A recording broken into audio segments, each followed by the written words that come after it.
What's going on, everyone? Welcome to Season Gaming Halo Roundtable Special. We've got a special show for you tonight, talking about everything Halo Infinite multiplayer with this gigantic cast of characters you see before you. So I am joined, I don't think we're going to do intros for every single person, but I am joined by Mr. Jordan Road-Light-Pock himself from the Backlog Chronicles, Game Positive, my brother Eric over there. We've got Dr. Mo in the house, host of the Backlog Chronicles podcast, my favorite Halo content creator, Mr. Patman Gaming himself. We've got the Sony pony who always slides into these Xbox shows, Mr. Badbit of the Trophy Room. We've got one bad mother, Mr. A from Xbox Era. And of course, you know him, Miles Dompier from Windows Central Gaming. What's happening, guys? How we feeling? Yo, amazing. Doing pretty good. Beautiful. Awesome, man. Beautiful. Oh, yeah. Been better. Yeah. Shut up, Joe.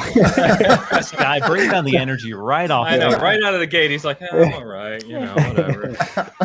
I'm going through my withdrawals. I have not had any Infinite in like, what is it, 4 or 5 days, guys? It's wrong. Jonesing for my fix. Yeah, man. 2 days I was still shaking. You know what I mean? I'm starting to get past it, but in all seriousness, I don't know about you guys, but after the first flight and now this flight, both times when it ended, I was like looking at my Xbox dashboard, like, What do I do? what do I play now?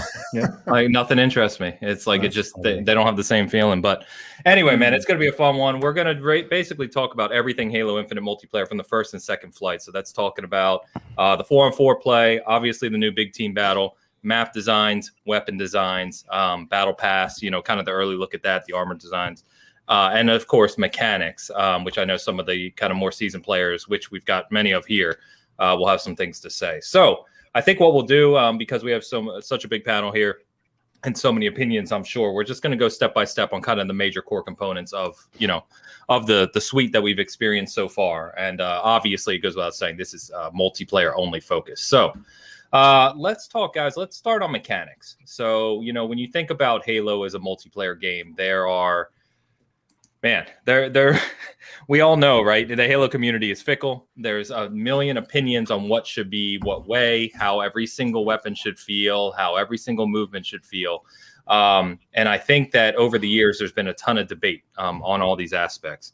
I think what I've seen anyway from Halo Infinite is somehow 343 has managed to maybe not, reach perfection. Of course, I don't think that can ever be done.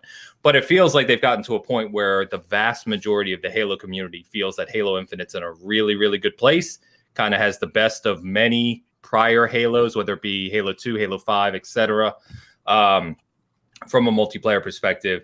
And it just feels so, frankly, goddamn good to play. That from a shooter perspective, everything else after playing it feels just wrong to me. Yep. It really does. I was playing Battlefield beta this morning, and that's a whole separate conversation. But I was like, there's not, at this point anyway, there's gun mechanic. Well, we're not going to get into it. But just compared to Halo, I was like, it's just not even in the same ballpark. It's going to ruin everything, man. So, guys, man, take it away. I mean, Halo 5 multiplayer, and I don't want to really debate, right, about favorite multiplayers or suites, but Halo 5, I think most people agree, was a really, really strong multiplayer iteration for Halo. Mechanically, it did a lot of things right, depending on where you stand on certain things. But this does have a pretty different feel, and they've changed some things. Yet, it feels right. It just feels right. So mechanically, what's the biggest thing that's jumped out to you? Where do you feel Infinite stands in kind of the Halo soundbox? Jesus, I'm tired, guys. Sandbox or history. And do you think, like many of us, that Halo Infinite really does have that potential to be the best multiplayer we've ever seen out of Halo? The biggest thing that I've experienced for me and that I'm having fun with is how this game plays with physics. Grappling hook is just addictive. It's so much fun that when I have it and I lose it, I feel like I'm truly missing my right arm. I love it so much how it just zips you through the map, and how this is a new engine, a new physics system, but it still feels like Halo. When you're lobbing grenades are so important in Halo. It feels it feels nostalgic in a way, while at the same time taking the series forward. Again, like the momentum you get from that hook shot is something special. Yeah, it's something I've talked about publicly before, but after the arena PvP, I was pretty confident in saying that, this was the best feeling Halo, in my opinion. Beautiful blend of the player weight from the originals without being clunky. You can vault, you can sprint, the slide jump.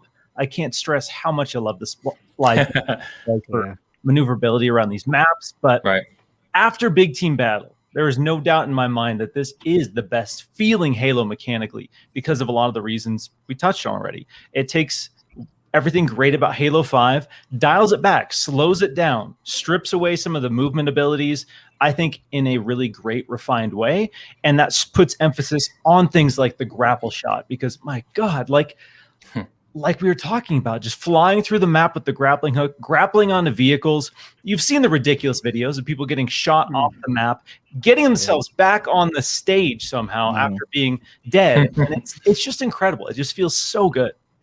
Yeah. And I'll take that even further with I think I've touched on this before on the last one, but the mechanics are all there. I mean, this is the equipment is obviously a big factor with Halo Infinite, a very big design choice with the equipment. And I've always had problems with equipment in Halo 3, and it feels nothing. I don't have problems with Halo Infinite's equipment. There's movement based equipment. And like you guys said, I love the grappling, the grapple shot. I was like, dude, this is probably one of the best things that ever happened to Halo. It's so damn fun to use. Until I used the repulsor when they added that to this flight. And that is my new favorite equipment because it just has so many uses, whether you're, hitting people off the map with it and getting that mind the gap medal. It's so satisfying to against vehicles, to popping yourself up to, hard to reach jumps to get the drop on your opponent, or just in the middle of a fight, reflecting a grenade back at people. Like there's so many uses for that repulsor. And I love the creativity that the equipment enables the player to have, instead of Halo 3, where it's like, all right, bubble shield, everybody stop what they're doing, wait for this dude to get out his bubble shield, or get a guy one shot, he goes around the corner, regen field. All right, now, the turns have tabled, you're screwed now. And, I never liked that about, I like Halo 3. We're not gonna get into that argument again about how I really feel. Please do. It's overrated. It's overrated, but moving on. Halo 2 is better. It's still a great game, though, great multiplayer. But I always had a problem with how different the equipment impacted, and you could never tell what people had. They just pull it right out their rear end. All right, well now I have, in Infinite, you could see visually what somebody has, and I think that's a huge identifying factor in combat, because Halo is all about choosing your battles, having that information and choosing your engagements. And I absolutely love the way they've tackled all that with Infinite. I will say too about the movement, I don't think it's as good as Halo 5. Obviously, Halo 5 was, all about the mobility. That design, the map design, everything was around mobility. They have made a couple of changes to some of the maps, like Bazaar from the last flight, which is cool. And Infinite definitely has like a blend of that classic, but also that advanced mobility, which I think it's a really good sweet spot. So Patman made me think about one thing though. So Haynes, early on you said they had that difficult balance between the classic and the I'm losing internet here. Got the chipmunks are chewing on the wires again. So I apologize if I go out.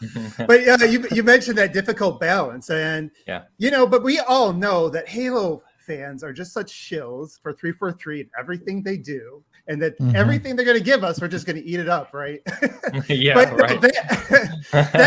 really is the number one thing that stands out. Is I, coming into this when we kind of knowing what 343 was up against with Halo Infinite and the split between the bases. And even if you go back and look last year at what the Halo bases were playing, there was like an even split between MCC and Halo 5. Right. And it's been, there's been loud debates, a lot of content creators have made a living hating on 343, and that's how they got famous.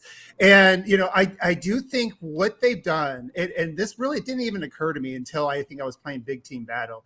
They took the foundation of 3 and they built upon it in a way. They built it kind of towards 5 I think initially I thought this is kind of a mashup of 5 and 3. I really think the foundation of this, if you think about it from the standpoint of the sandbox, how the equipment plays a piece, and even things like the dance and everything you would have, like this, I think this Halo gives a lot more chance to the casual players right off the bat, things like that. Whereas 5 really flattened the sandbox. It really just like if you start off that pistol, if you're good with the pistol, you don't need to pick up anything other than maybe rockets or snipe, right?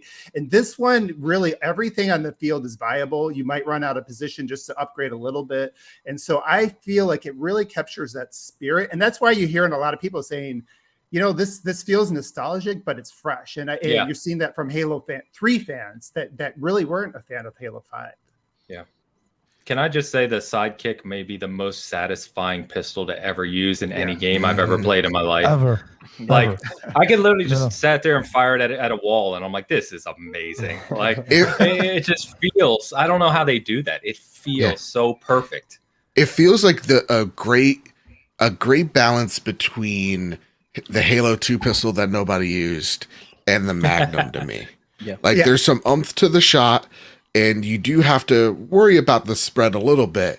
Right. But at the end of the day, you could fire it rapid fire like the Halo 2 pistol, and it's just it feels so good. And that reload speed, like you're reloaded in an instant, and you could take it out in an instant. The handling speed, everything. It is a sidekick. It is an awesome little weapon. I got a question for you guys, because you said they made changes to Bazaar. What were those changes? I played all big teams, so I'm curious too. Yeah, I'm not a big team guy. So I went back to arena fairly quickly after about a couple hours of big team, but they added some new AC units to the back. In the bar and Bazaar, usually where the BR spawns or the Commando, and the outlook over to the underneath the rat area there. Yep. Usually there was no way to get up to that area. It was just there was nothing there. Now they added another little AC unit so that you can mount on top of that, then jump to the top of that area, which is sorely needed in my opinion. I don't even know why it wasn't there to begin with. Yeah, Bazaar was we'll get to maps too, but I had some issues with Bazaar, and that's the only map I had issues with really. But so going back to mechanics, one of the big things, and I know we touched on this previously, but one of the big things coming into Infinite that people were concerned about, including me, was the removal of thrust from Halo 5, because that just added a lot of, dynamic play to Halo 5 and being able, forcing people to make these interesting kind of aim shots, right, which aren't easy to hit. They removed that, but for some reason, it messed me up on the first flight for the first several games. I was still trying to thrust, but after that, now that I've played a lot of Infinite, way too much of these 2 flights, right, I don't even think about it anymore. It doesn't even occur to me that needs to be in the game. I don't know how you guys feel about that. No, I feel the same, man. I don't miss it that much. I thought I would too. I think a lot of us here felt the same way, but no, the movement is really good in this game, and the fact that there's really no penalty to just keep moving. I feel like, again, you really don't have to rely on using that so much. You can still escape and make it around certain corners to avoid shots and take pot shots here and there. I'm curious to see how it functions when we get to actually use the ability whenever it's available in the next, probably assuming when the game comes out. We're not going to see another flight, I don't think. I'm okay with that though. But that's where I'm at. I'm trying to convince myself I'm okay with there not being another flight. Yeah, I'm okay with it. I think just 2 months. Do we know that for sure though? No, we don't. They tweeted that last tweet. I know. Hey, but I mean, they did say they're going to do a post-launch flights. The thing is though, but Uni also said to delete the file. Right, delete the build, but that was a different build. It wasn't the same build as last time. Did you I feel like from the first flight? Yeah, the build from the first flight, it was a different build. No, I know, but I'm saying the file itself, I never deleted it. It just updated. Yeah, it updated. Yeah, that's what I meant. But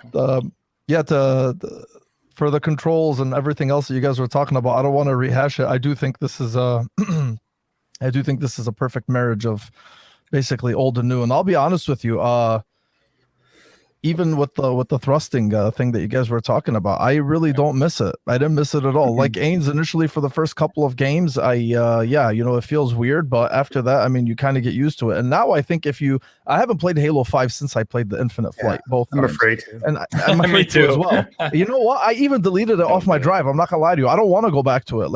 Because I'm kind of like in this locked in mode where I'm like, you know what, man, there's 2 more months. I know how it feels. I know how it plays. And I'm just going to keep my head there. Like, I mean, initially we were talking about, we're like, hey, maybe we'll play Halo 5 the week leading up to Infinite. I don't even want to do that. I wouldn't. I went back. I watched your video too, Miles. Like, I mean, when you said, who was going to say something?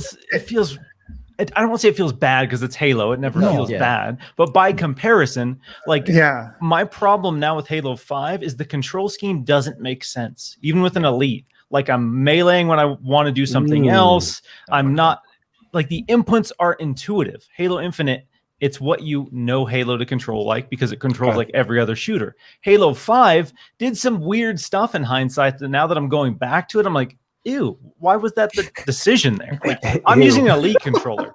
This is like same control scheme on Infinite and 5, so I don't. Same here. Okay, Pat. I don't know. I'm using Hell Jumper, so I played a match of 4 today, and I was like, left trigger's my grenade. What the hell is this? I would say the FOV though, that's the most like the biggest is going back to 5, and the FOV not being able to change that. It's almost nauseating how like zoomed in you are with Infinite. It just, you can take a step back, get your scenery and stuff. It feels weird. It'll mess up your aim. It'll mess up your aiming too. That's the thing. Yeah, there's a heavier audio aim. And going back to like what you were just talking about with the thrusters, I play with a group that actually, we've been playing Halo 5. I played over 2,000 hours. They played a lot. And I think that was the thing people were really most worried about was those thrusters. But I will say they were really smart in this design to kind of compensate for these little things in like really nuanced ways that people probably don't even recognize. Like I noticed that your mobility, like if you strafe well enough, you can make somebody miss all their shots with the pistol. They're just, and that's the difference. Like in Halo 5, usually you had enough bullets in your pistol, you can miss a bunch. If you got to jump on somebody because of the auto aim, you're probably going to get them unless they boost it at the right time. Right now, you don't need to rely on that boost. If you somebody can get that shot, you notice they miss one, and you're like, oh, I can make this guy run out of his bullets and kill him while he's reloading. Yeah. You can bob and weave a little bit better. I noticed you even turn corners a little bit. You just seem to like have more control over like little movements. So from a movement standpoint, it's weird to say this, but in some respects, Halo 5 is a little bit clunkier now. And I know it doesn't make sense, but it does. It feels like you have a little bit less control than you do in Halo Infinite. Yeah. Over everything. And it's evolution, right? I mean, I don't know how many of you were in the Halo 5 beta when they first rolled that out, but I remember first playing it and being blown away, right? Like, I mean, it made Halo 4 feel ancient. You know what I mean? And it's been 6 years. They've just continued to refine it, and it just feels so incredible. And it's funny, Abe, that you touched on, because that's the next thing I was going to ask is about the kind of the magnetism, right? And the forgiveness of hitting your shots. And Jordan and I played a lot together, and we kept joking, like trying to snipe. It's like you can literally like graze their ear, and it's not going to count. You have to hit your shot. There's no magnetism. Yeah. No, like, which to me is a good thing. Like, I like that, even though it pisses me off. I'm like, God damn it, I'm trying to hit my shots, but it raises that skill gap, in my opinion, which is a good thing. Yep. But again, once you get used to that and knowing that you've got to be more accurate, it just, for me, someone that, and I know most of us are the same way here, but for competitive players who pride themselves on making, good plays, it just makes everything feel even more rewarding than Halo normally does, in my opinion. Yep. And it's like Dark Souls, when you just get, stomped by a boss over and over, and you're like, and then you finally beat that boss. You're like, it was worth it. Yeah. We going to Dark Souls? Dark Souls? Let's go. 2,388 days since the launch of Bloodborne. Is that what I just heard? Their eyes all lit up, man. I know. There's a lot of Souls fans here, but anyway, we've got that coming in the future. Elden Ring's coming, baby. But hell yeah, we're Halo today. So. Just to quickly mention before I move on to you guys, I don't mind it. Honestly, it makes it a little tougher to play, especially because like my reflexes aren't what they used to be, but still. I'm still in that camp of, you know what, man, you just have to keep playing and you have to keep getting better. I've seen some opinions, some people want a little bit back, or at least like increase the aim assist a bit. I'm not really up for that, and I'm not speaking as if like I'm some professional player. I'm not at all.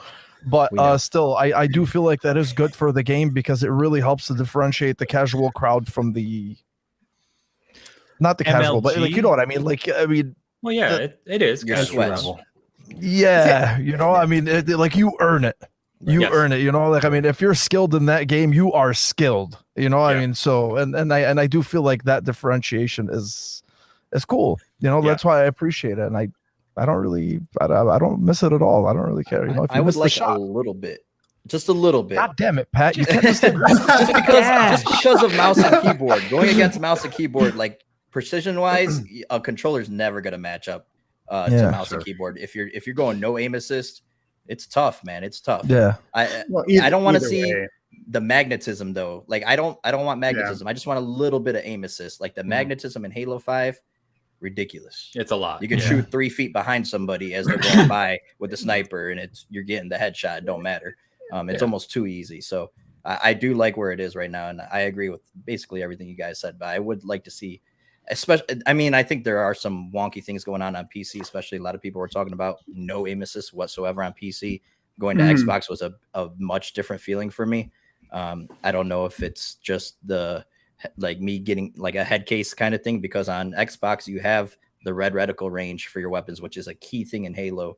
And on PC it's eliminated completely because they said something about the code of the game. They didn't want people going into the game and altering code, and it was a way for people to cheat or whatever. So it's kind of, it might be a head case thing, but it definitely felt a little bit different on PC trying to play with a controller versus on Xbox. Yeah, I saw you some posts about that, and I know we talked about it. Yeah, I didn't try it, but I think that's going to be interesting. Let me get these super chats real quick, guys. So, $2 super chat from Mr. Luke, who couldn't make it tonight. He had something come up with the family, so he said, "Sorry, I couldn't be there. Enjoying all but Joe, naturally." Of course. And winners are here. Losers, they go, I can't make it. My wife, I love her. Yeah. And Mr. Underachiever, Leo, what's up, man? Good to see you here. One of the most interesting things to me is playing so many matches of big team on one map and literally never got bored of the map even a little bit.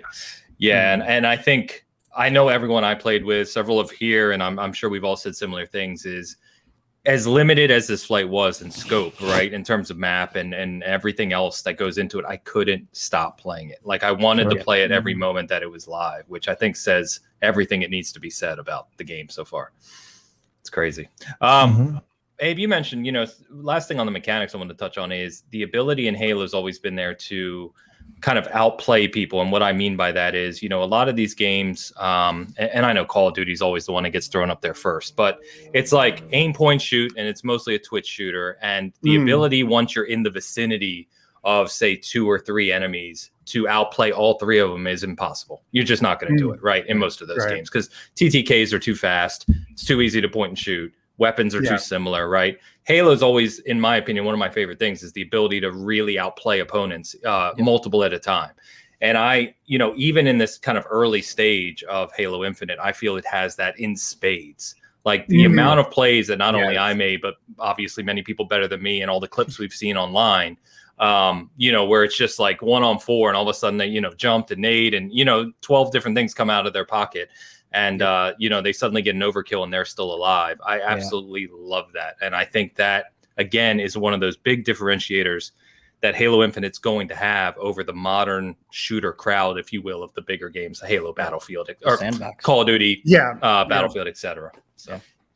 Yeah, none of them have that diversity, that sandbox. Like, generally, like in those games, there's like a handful of guns that everybody uses, right? And those are going to work the same based on a few different play styles. And one thing I want, going back to the aim assist, because I know that is going to be like a topic that's going to come up, and I'm afraid they're going to mess up with it, just like they did with the radar from the first one. Where I do feel like I hope people give it a little bit more of a chance, because I think there's like another indirectly, it actually kind of empowers people that are maybe more casual players in a way. So in Halo 5, once you got past like silver, you were using a pistol all the time, right? Yeah. Whereas here, I think you're going to have a greater diversity of what works out for different players because of that auto aim thing. Because a lot of them aren't going to go to that pistol; they're going to rely on the AR, and that AR is actually viable. Like you can beat somebody who's not great at who's maybe just okay with the pistol in a mid-range situation. You can beat them, and I think that's a good thing because it does make different play styles feel like, I don't have to become this master with headshots with a pistol to be decent in Halo. I can dance around a little bit. Yep. There's some other ways that I can compete. And so I do really like that dynamic that they have. And it's just a recurring theme. This game is much more dynamic, much more full, I feel like, in terms of things you can use and master than really any Halo that came before it. The Halo dance in this feels incredible because my go-to multiplayer games are Gears of War and Halo because you have that exchange. It's usually not over in 1 second. I mean, if you're using the Nasher, sometimes in Gears, yes, it's over in a second. But generally speaking, there is a cool back and forth. So I love squaring up, facing off with somebody in Halo Infinite, and then seeing them sidestep and do the squat, and you're like, oh no, it's going down. And then having that exchange, and then you start to panic as you miss a shot. Yes. Oh no! Yes. Yeah, every missed shot, you just fire more and more blindly until you're just dead. Yes. Damn it! I got the jump on this guy. He turned around, beat my ass, and I feel bad about it. 100%, Miles. Yeah, that rock paper scissors that you have in every single fight is just unmatched. Yeah, yeah, I agree, so 100%. With the auto aim specifically on the pistol, I think for me, like we were talking earlier about, or you guys were talking earlier about the not missing necessarily the boost from Halo 5, and I think part of that is because that skill gap that creates is created by the lack of aim assist with the pistol. And it really does a good job of kind of tiering like the abilities of the players. Like I said before, like in another podcast, that the AR in Halo 5 is going to be the most important gun in the game because it's going to be the gun that is the bridge for new players that come into Halo. In Infinite, the AR.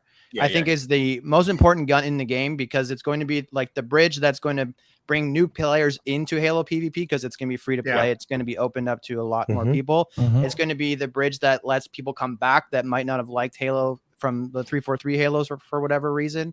But it's also like it's a bridge to the Magnum, and having that skill gap is what's going to like be that breadcrumb trails. Like I'm not really good with the Magnum. I'm getting owned by really good players with the Magnum, but I am getting a few kills with this AR. And then eventually you're going to start picking up the Magnum, and then that kind of carrot on the stick to kind of keep playing the game, keep getting better, and keep engaging with it. I think if the Magnum was super easy to use like it is in Halo 5, then a lot of people would show up with their AR and just get completely mollywopped by like the magnetism of the Halo 5 Magnum and I said magnetism Magnum a lot, but yeah, I think like making you a threat with an AR, but never being able to beat somebody who's like super good with a Magnum. It just creates this kind of really nice bridge that you start on when you start picking up the game for the first time or for the first time in a while. And that's like the glue that's going to keep people in the sandbox, at least in the arena side. Yeah. And I gotta say too, shout out to the AR in this game because it's not like the automatic drop. Like it actually does serve a use, at least from what I've played. It does. Yeah, Dude, it does some damage, I felt that all 343 Halos had good ARs though. Like 4 and 5 had good ARs. Yeah. Really? Yeah. They've made the best Especially ARs. 5. 5 introduced the headshot multiplier with the AR, which they're bringing back with this one. Yeah. So it makes it more viable. If you're aiming for the head, you're going to do more damage, which was never a case in the series before. So I think all 343 games have had good ARs, but this one definitely is viable for sure. Yeah, because for me, I'm actually like I'm doing like this little thing of like, okay, so if I can get a BR, I'm dropping my pistol. Yeah, exactly. And like if I can get the Commando, I'm dropping the AR. Yeah. Yes. And I like that little choice there because it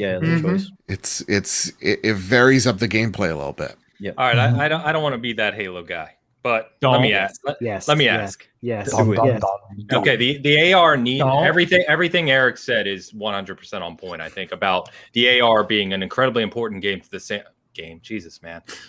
to the sandbox because of everything we talked about, the amount of players that are going to be hitting this, the new casuals, PC, and everything, right?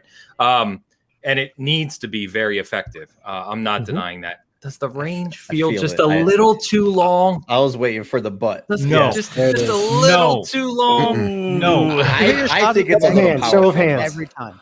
I like it, man. AR is perfect. I'm not saying to nerf it's it. An AR. That has to I'm have just saying some it's just like 5% too far. A little bit. Like we talked about, it makes it viable. So. Like Even in Halo 4 and 5, I didn't use the assault rifle ever. I just, like Joe said, threw that on the ground immediately. But in Halo Infinite, you can get kills. You can get lots of kills with the AR. Yeah. It feels good, feels mean, feels strong. That's the default Spartan weapon. It should kick some ass.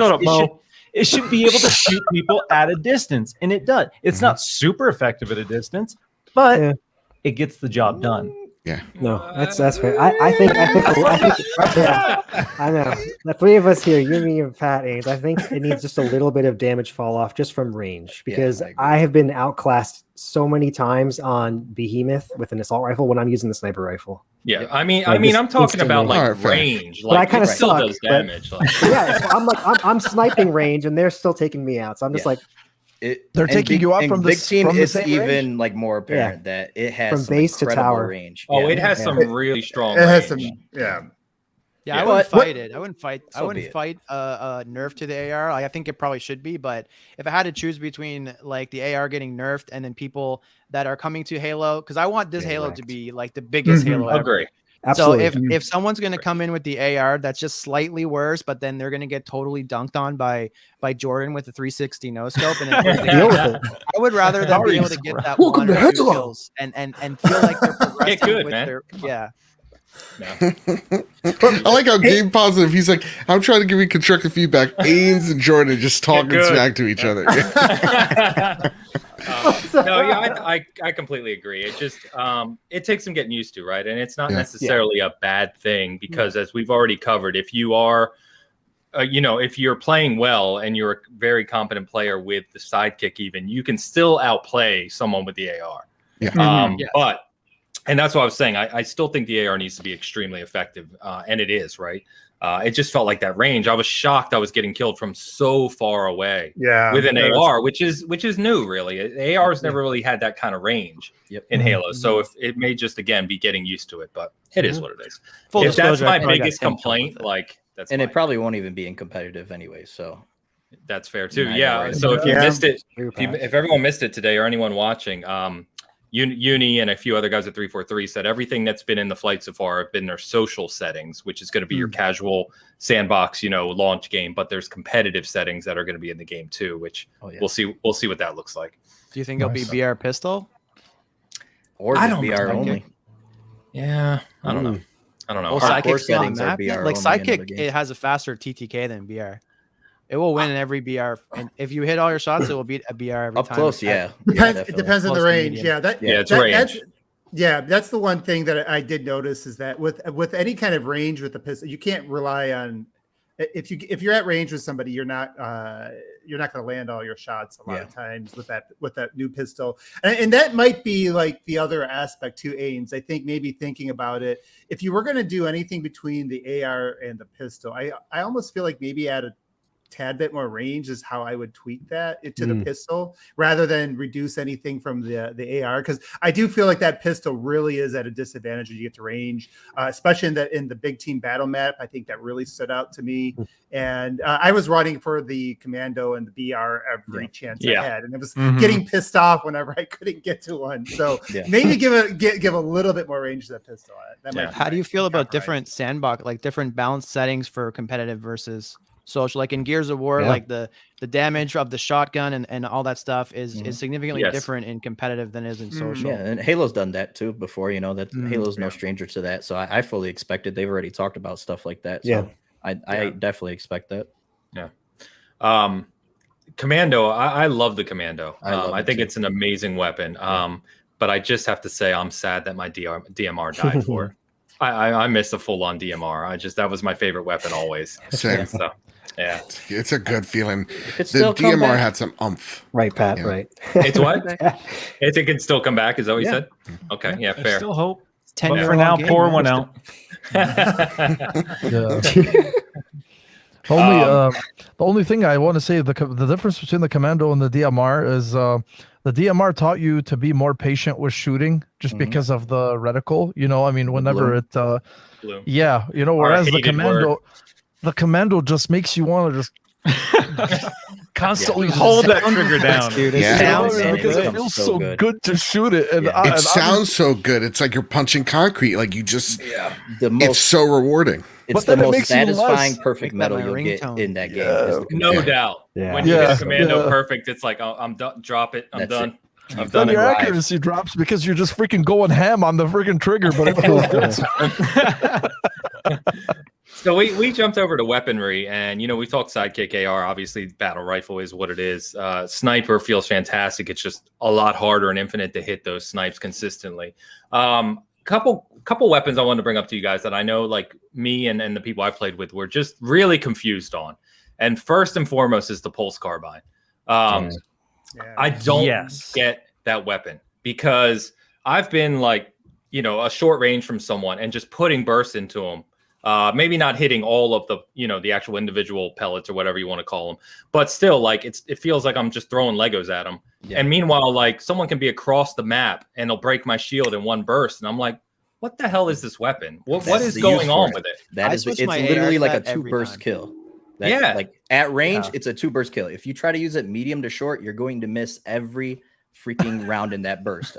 I've only used it on Bazaar going across the way at people. And then that's the only use I have for it.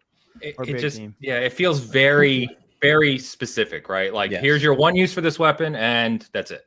Right. Which I don't think it should be that way. So I would like to see some changes to it. Yeah. What about the fact that the plasma pistol doesn't EMP anymore because we've got the dynamo grenades and the shockwave, or shock rifle? Sorry. What's the plasma pistol going to do? Yes, you've got your combo, right, and your headshot combo, which is for everything. But I mean, I didn't see a lot of people using it outside of that in very specific instances. Again, and a lot of people tried to EMP, like they sure did. I did. Why isn't it working? Yeah, I know I did. Yeah. I think it's still fun. Like, I personally didn't use the plasma pistol in multiplayer for most of the Halos. I found myself, like, because of the core setup of the sandbox, experimenting with different guns and experimenting with the plasma pistol. So obviously, you charge it up, you break their shield, you punch them. That's the combo. If you're going to use it, you should probably be doing that. But I kind of like that they took the EMP away, because I felt like when I was playing Halo 4 and Halo 5, it was way too easy to disable vehicles. Like, vehicles went down so fast, and it felt so lame when you get into a Mantis, get hit with the plasma pistol, and it was just gone. Right? Yeah, cool. Especially when you spawn with it in Halo 4. I guess I'll wait 20 minutes to get that again. So I do like that you got to use the grenades or some of the other kind of equipment to disable vehicles, and it's not so much grab this plasma pistol that pretty much anyone can get, and vehicles are disabled. That's the one thing I'm actually glad. If I was working at 343, I'd find a ditch to bury that pistol in, because I have such a loathe for the plasma pistol. It's a deep hatred, because I hate how it tracks. I hate how it disables vehicles. And so to see that this one it doesn't track. It does, but much lighter than way less. Yeah. It feels like there is, like, the noob combo is gone, and now there is a layer of skill there that when I die by the plasma pistol BR combo, I'm not upset, because I'm like, okay, at least he had to, at least he had to aim at me, Yeah. And with the vehicle destruction system that they've implemented in Infinite, I don't miss the EMP as much. But at the same time, like on Behemoth, when it's there at the spawn next to opposite the DMR or the Commando or the BR, I'm not going for that thing. I've never touched it once. No way. Yeah. That's why, like, you have those weapon lockers with the plasma pistol and pulse carbine all over the place, and I'm like, all right, we're wasting space here, fellas. Come on. Right. So is the existence of it justified still now? Because I mean, it's kind of redundant. I don't. Right. I think it's map dependent. Yeah. Okay. I think there's maps like with long cord, like the middle, like like Trek where the sniper spawns on Yeah, live fire. That's live like fire. perfect spot for a noob combo, especially at the beginning Okay. when you're running for the sniper. And I think that if it did disable vehicles, that's just like too many ways to handle Right, too vehicles. redundant. Agree. Yeah. Because there is the grenade that we talked about, and there's the shock rifle, but there's also And the skewer now too. and the skewer, yeah, is even easier. And then there's the grappling hook too, which is very True. easy to Yep. grapple Yeah, jack. instant. Yeah. So like there would be like I'd rather there be a no point to a plasma pistol with vehicles than there would be no point to vehicles. Yep. Sure. Yeah, because there would be way too many, and I think they want to focus the shock rifle because it's brand new. They would have to trade, and the shock rifle is harder to disable vehicles too versus the old plasma pistol because you have to True. hit 2 shots or whatever. So Yeah, it's a great weapon though. I love the shield break at range. You know, And there's other weapons that weren't in the normal flight that have that ability too to disrupt. Keyword there, disrupt vehicles. That will be in the final game. So there's that too. Yeah. So there's plenty in the sandbox to disable vehicles. the Halo 3 landmine. Stop it.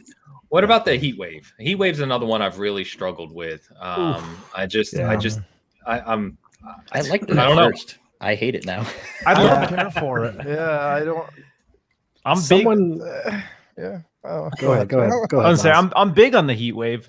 I didn't get it at first because horizontal. It makes no sense. I still haven't figured horizontal. Horizontal sucks. Oh, yeah, Something fierce, and I'm like, I'm blasting this guy 4 or 5 times. Vertical though, that's like 2-shot kill. Yeah, and it Like, has range. it is. And It does have range, you can yeah. shoot them once if you're in a hallway. Shoot them once, it'll hit them, go through them, bounce off the wall, and it's a kill with 1 shot if you do the vertical. And you hit them with every pellet. So once that clicked, I was like, okay, I get the heat wave now. Yeah. The ability to swap to horizontal though, I don't understand the scenario unless you're just blind firing down a hallway and hoping for the best. But does it damage vehicles?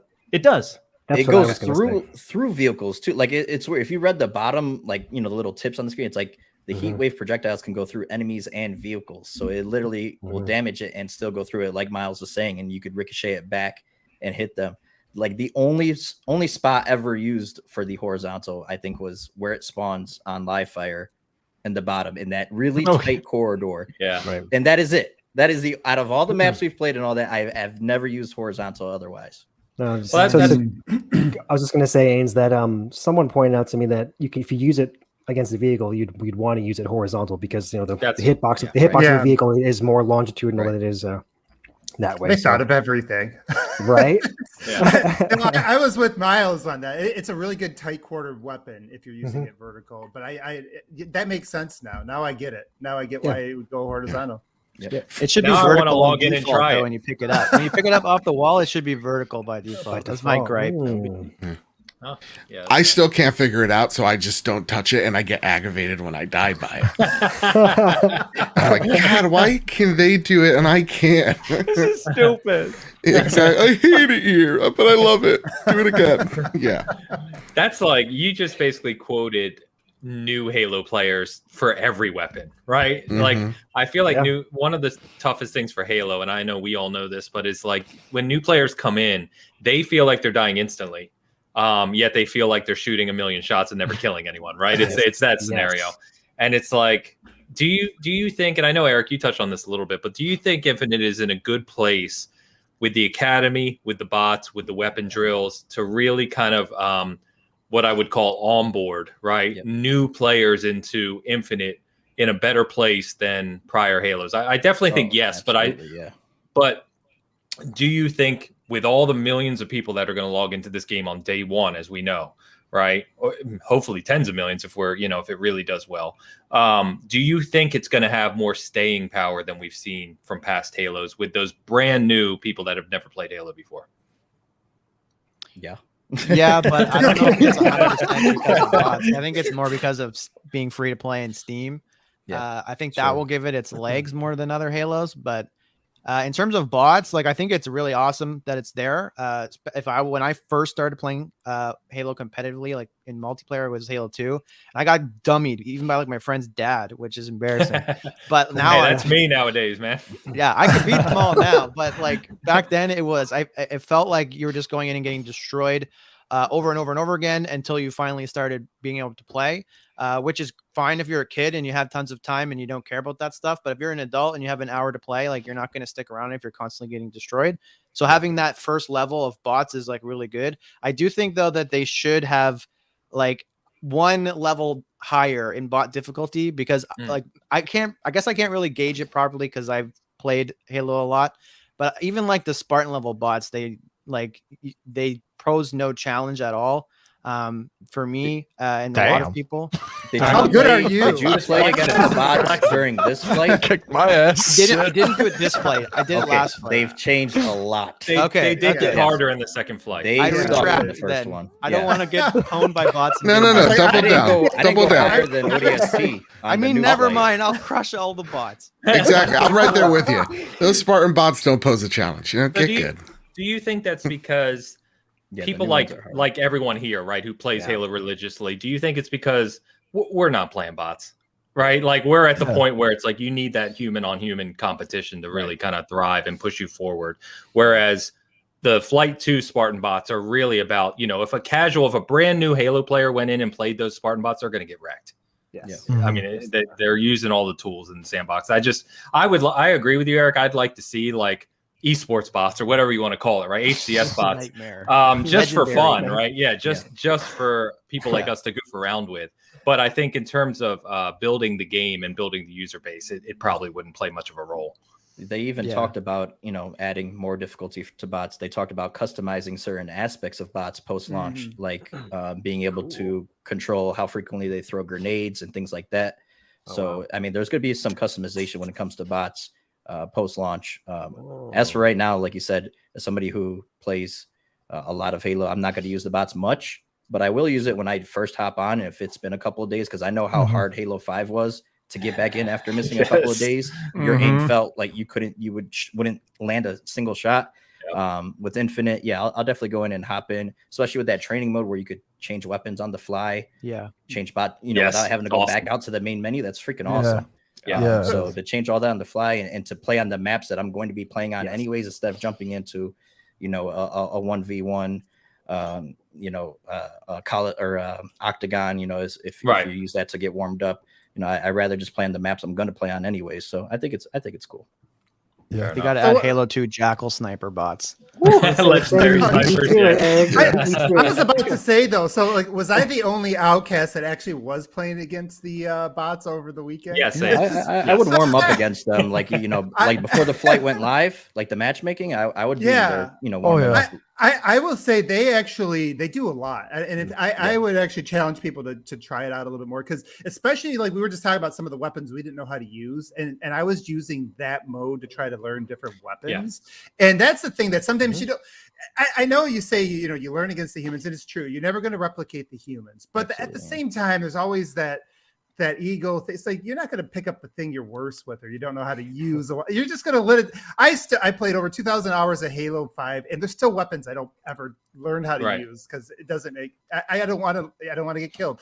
So I do think that what 343 did with their onboarding with that mode, when you start to tweak it, because you can up their level of difficulty, and then obviously you can turn on and off whether they're going to fire back at you. So like I had a mode where I was just practicing trying to get that sniper down, where they weren't firing at me, they were just moving all around the map, and I'm trying to get that timing down. And these are things like, to me, this sets like a new bar that I think other first person shooters are probably going to replicate in the future, because it really is a kind of a special mode for that, because it does, not only is it good for the new player, I think it's going to be good for the pro players if you're trying to learn a weapon. And I will say that the bot, when you turn up that difficulty all the way, they were whipping my ass, by the way. So I was like, man, I don't know how much better this guy is than me, because he's probably if you find these bots easy when you turn it up all the way up, man, then you got some mad skills. We're clipping Eric saying that the bots are he was stomping on them. We're gonna put that out there. He didn't say he didn't play the bots this flight. No, he didn't. That's not where we're clipping. No. Context doesn't matter. All right, no context, Miles. 1v1 any bot. No, the 1v1 bot. Just to piggyback off of what you guys were saying really quick with the academy, I have a friend who plays Warzone religiously. He wants to get into Halo. Good man. Yeah, he does. He really, really wants to. And that was one of the things that I really emphasized to him, because I told him, I'm like, look, man, the weapons feel different. The shooting feels different. I don't need to tell you guys, you all know. And, I said to him, I'm like, if you're planning on just jumping in right away with people, you're going to get your ass kicked. So he actually played against the bots. And then it also the other thing too is, even the first flight, if you guys forgot, like, we spent an entire weekend playing against bots and we had a fantastic time. Mm-hmm. So despite the fact that it's not human, it's not PvP, they still did a very good job of replicating at least that feel, to a certain extent. It's a pretty admirable job, especially like with the higher difficulty settings. So I think it is very important. I think it's excellent, especially for the newcomers. And I think it's such a brilliant move to put it in, because now that you're going free to play and you're going to try to get all of these players away from all of these other games, whether it's Warzone or Apex or Fortnite, whatever the hell it is, right? You need to try to attract these brand new players who have never played Halo before, and even people who played Halo, right? Or at least who haven't played it in a long time. I have a few friends who are interested in Infinite, but they haven't played a Halo since the first one. Mm-hmm. And they're just like, oh, Halo is Halo. I'm like, it absolutely is fucking not. I'm sorry. I'm like, no, it's not, man. So I think it's an excellent, it's a really, really great addition. And the more they add to it, it's going to be, it's a very powerful tool, at least for them, for anybody who's coming in. Sure. And Abe made a great point, because there was one night where I think when it was just 4s and we had like 5 in our voice party, and I was like, all right, you guys play. And I like jumped on Behemoth, gave myself unlimited ammo in the sniper against a team of 4. And I was just like, I'm just going to keep playing this until I get better with the sniper, and start hitting some of those shots. So it's great to just be able to set that stuff off on the fly. It's amazing. And I agree with you completely, Abe, that we're going to see other shooters do this. But what I think, and we're not talking about campaign, but what excites me is if the AI is this good with the bots, right? And I know, Abe, we talked about this, but imagine campaign, right? Because many of us are, you're going to play on Legendary. Those elites are going to make you look like an idiot from time to time, and it's going to be a lot of fun. So, yeah. Let's jump over to map design, guys. So we kind of touched on weapons and mechanics. So maps are a critical part to Halo. Especially, big teams more of a sandbox experience, but in arena, right, in competitive 4v4, the maps play a huge role. And there's been a lot of criticism. Go to sleep. Criticism. I know, dude. I've been awake too much lately. Too much. There's been a lot of criticism of 343 with Halo 4 and Halo 5, that there's a few good kind of arena competitive maps, but overall they haven't been great, right? Especially when you look at the history of Halo, like Halo 2 in particular, which are just legendary for their maps, right? We've seen 4 maps now, a 4-on-4. They're bringing vehicles back, which Behemoth showed us, right? And I personally, outside of Bazaar, which I think needs some tuning, it just feels a little out of place in the Halo sandbox, in my opinion. Outside of that aspect, I felt that all 4 of the maps, especially Live Fire, Recharge, and Behemoth, are excellent maps. Not only do they have the feel of Halo and the kind of classic design elements that you'd like to see, but there's so many nuances to them in terms of movement capability, map traversal, shooting angles, corridors, etc. Just that mix of gameplay and verticality too, which we're seeing, especially in like Recharge, which is just incredible to me. I think they're really, really, you can see that they know they've heard the criticisms of their map design for competitive 4-on-4. You can see they've put a lot of focus into it, at least in my opinion. Yeah. Behemoth. Can we talk about how? Go ahead, Miles. Sorry. I was going to say, Behemoth is. I was not expecting any map in this flight to be what I would consider one of the best Halo maps of all time. But Behemoth, like the balance, the structure, it feels so good. Going back and playing Master Chief Collection, one thing I hate about some of the early Halo maps is they're flat. They're super flat. Yes. So it's just snipers all day. Yeah. None of these maps have that feeling. So even if you can get the sniper shots, there's always multiple levels to every single stage. So you never feel like it's this flat plane where you're a sitting duck. And I really appreciate that. Yeah, definitely. Yeah, I feel like these maps start to capture what you felt with Halo 2, where each map had an identity, right? Like, it's interesting. Like when you think about Halo's like one of the few games, maybe the only game I can really think of where so many maps have their own like they're almost like characters in the world, in the world. And this, I think, gets back to that feel. I do know that Max Holberman and his team were, they were the guys that did the original trilogy, and they're part of Bungie, and they're back. They're back on this game. I don't know exactly what their, how many maps they did and things like that, but you can feel a lot of that original personality. They're all diverse. They like what Miles is saying, like they do play differently. Different weapons work better in different areas of the maps. So you can really try to find, just areas that really play to your strengths and your weapons. And so they're a lot more thoughtful. I do feel like a lot of the ones in Halo 5 kind of blended in, and I don't know if that was the sandbox, if that was like the flattening of all the weapons and everything in the moves, or if that was the maps themselves, but everything just comes together really nicely in this. What's Ian talking about here? Ian, what are you doing? Ian, you crazy what are you doing?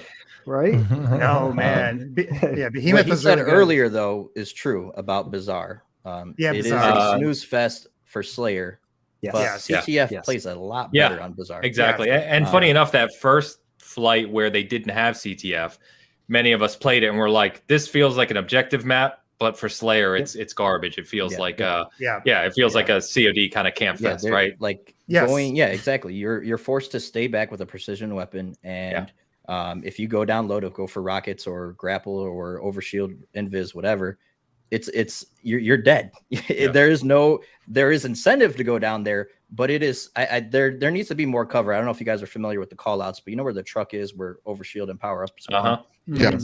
That area alone is just like a death trap. I wish that was almost either had a bridge going from the lockers to the library or whatever that is, from those two ends, or just enclosed all the way. I do not like going down there at all. No. It really breaks up the flow of combat, especially in Slayer.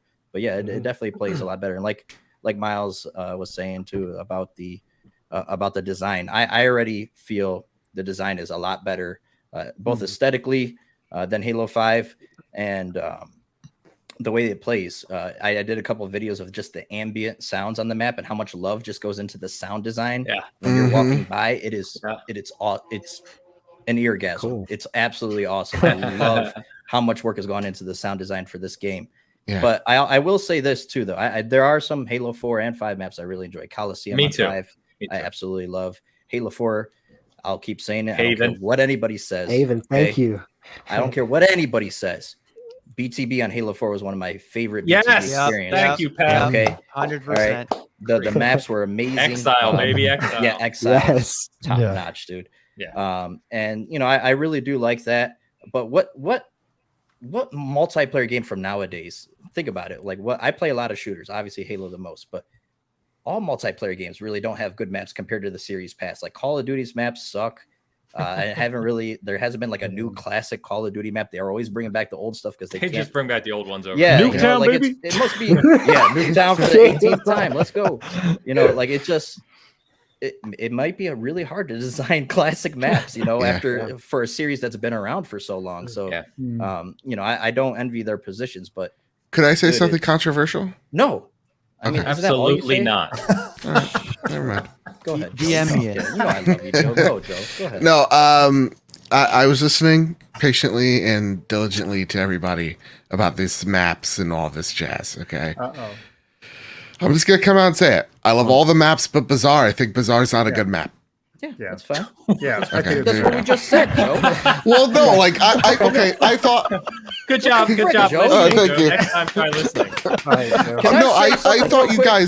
I thought you guys were giving like some like, oh yeah, Bazaar is like good here or there, or it needs some work. Like I straight up, when Bazaar is playing, I'm like, this is not great. Gameplay wise, it does suck, but aesthetically, that is like it's very pleasing. Metropolis, Halo 2 vibes. Yeah, like, I love that and all the callbacks. So I hope like the new waypoint, because what they used to do, right? You used to be able to see the heat maps of every map on waypoint, right? And I guarantee you the heat map on freaking Bazaar is just going to be red in the middle, right? You know what I mean? Because like all the battle takes place there, whereas live fire, recharge, all the other maps, basically, it feels like every area on the map is utilized properly. Absolutely.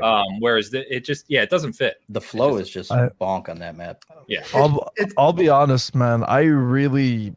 So compared to the other maps, compared to the other maps, I'm not as high on it as the other maps, but I will tell you, Capture the Flag in Bazaar is fun. Yeah. No, Capture the Flag. I really love playing Capture the Flag on that map because, man, we had some heated freaking matches on Bazaar, and I think the way that it's designed for Capture the Flag works for it. Yeah. But yeah, I'm with you guys though. Now, can I say something controversial here? Actually controversial, Joe controversial. Right. Yes.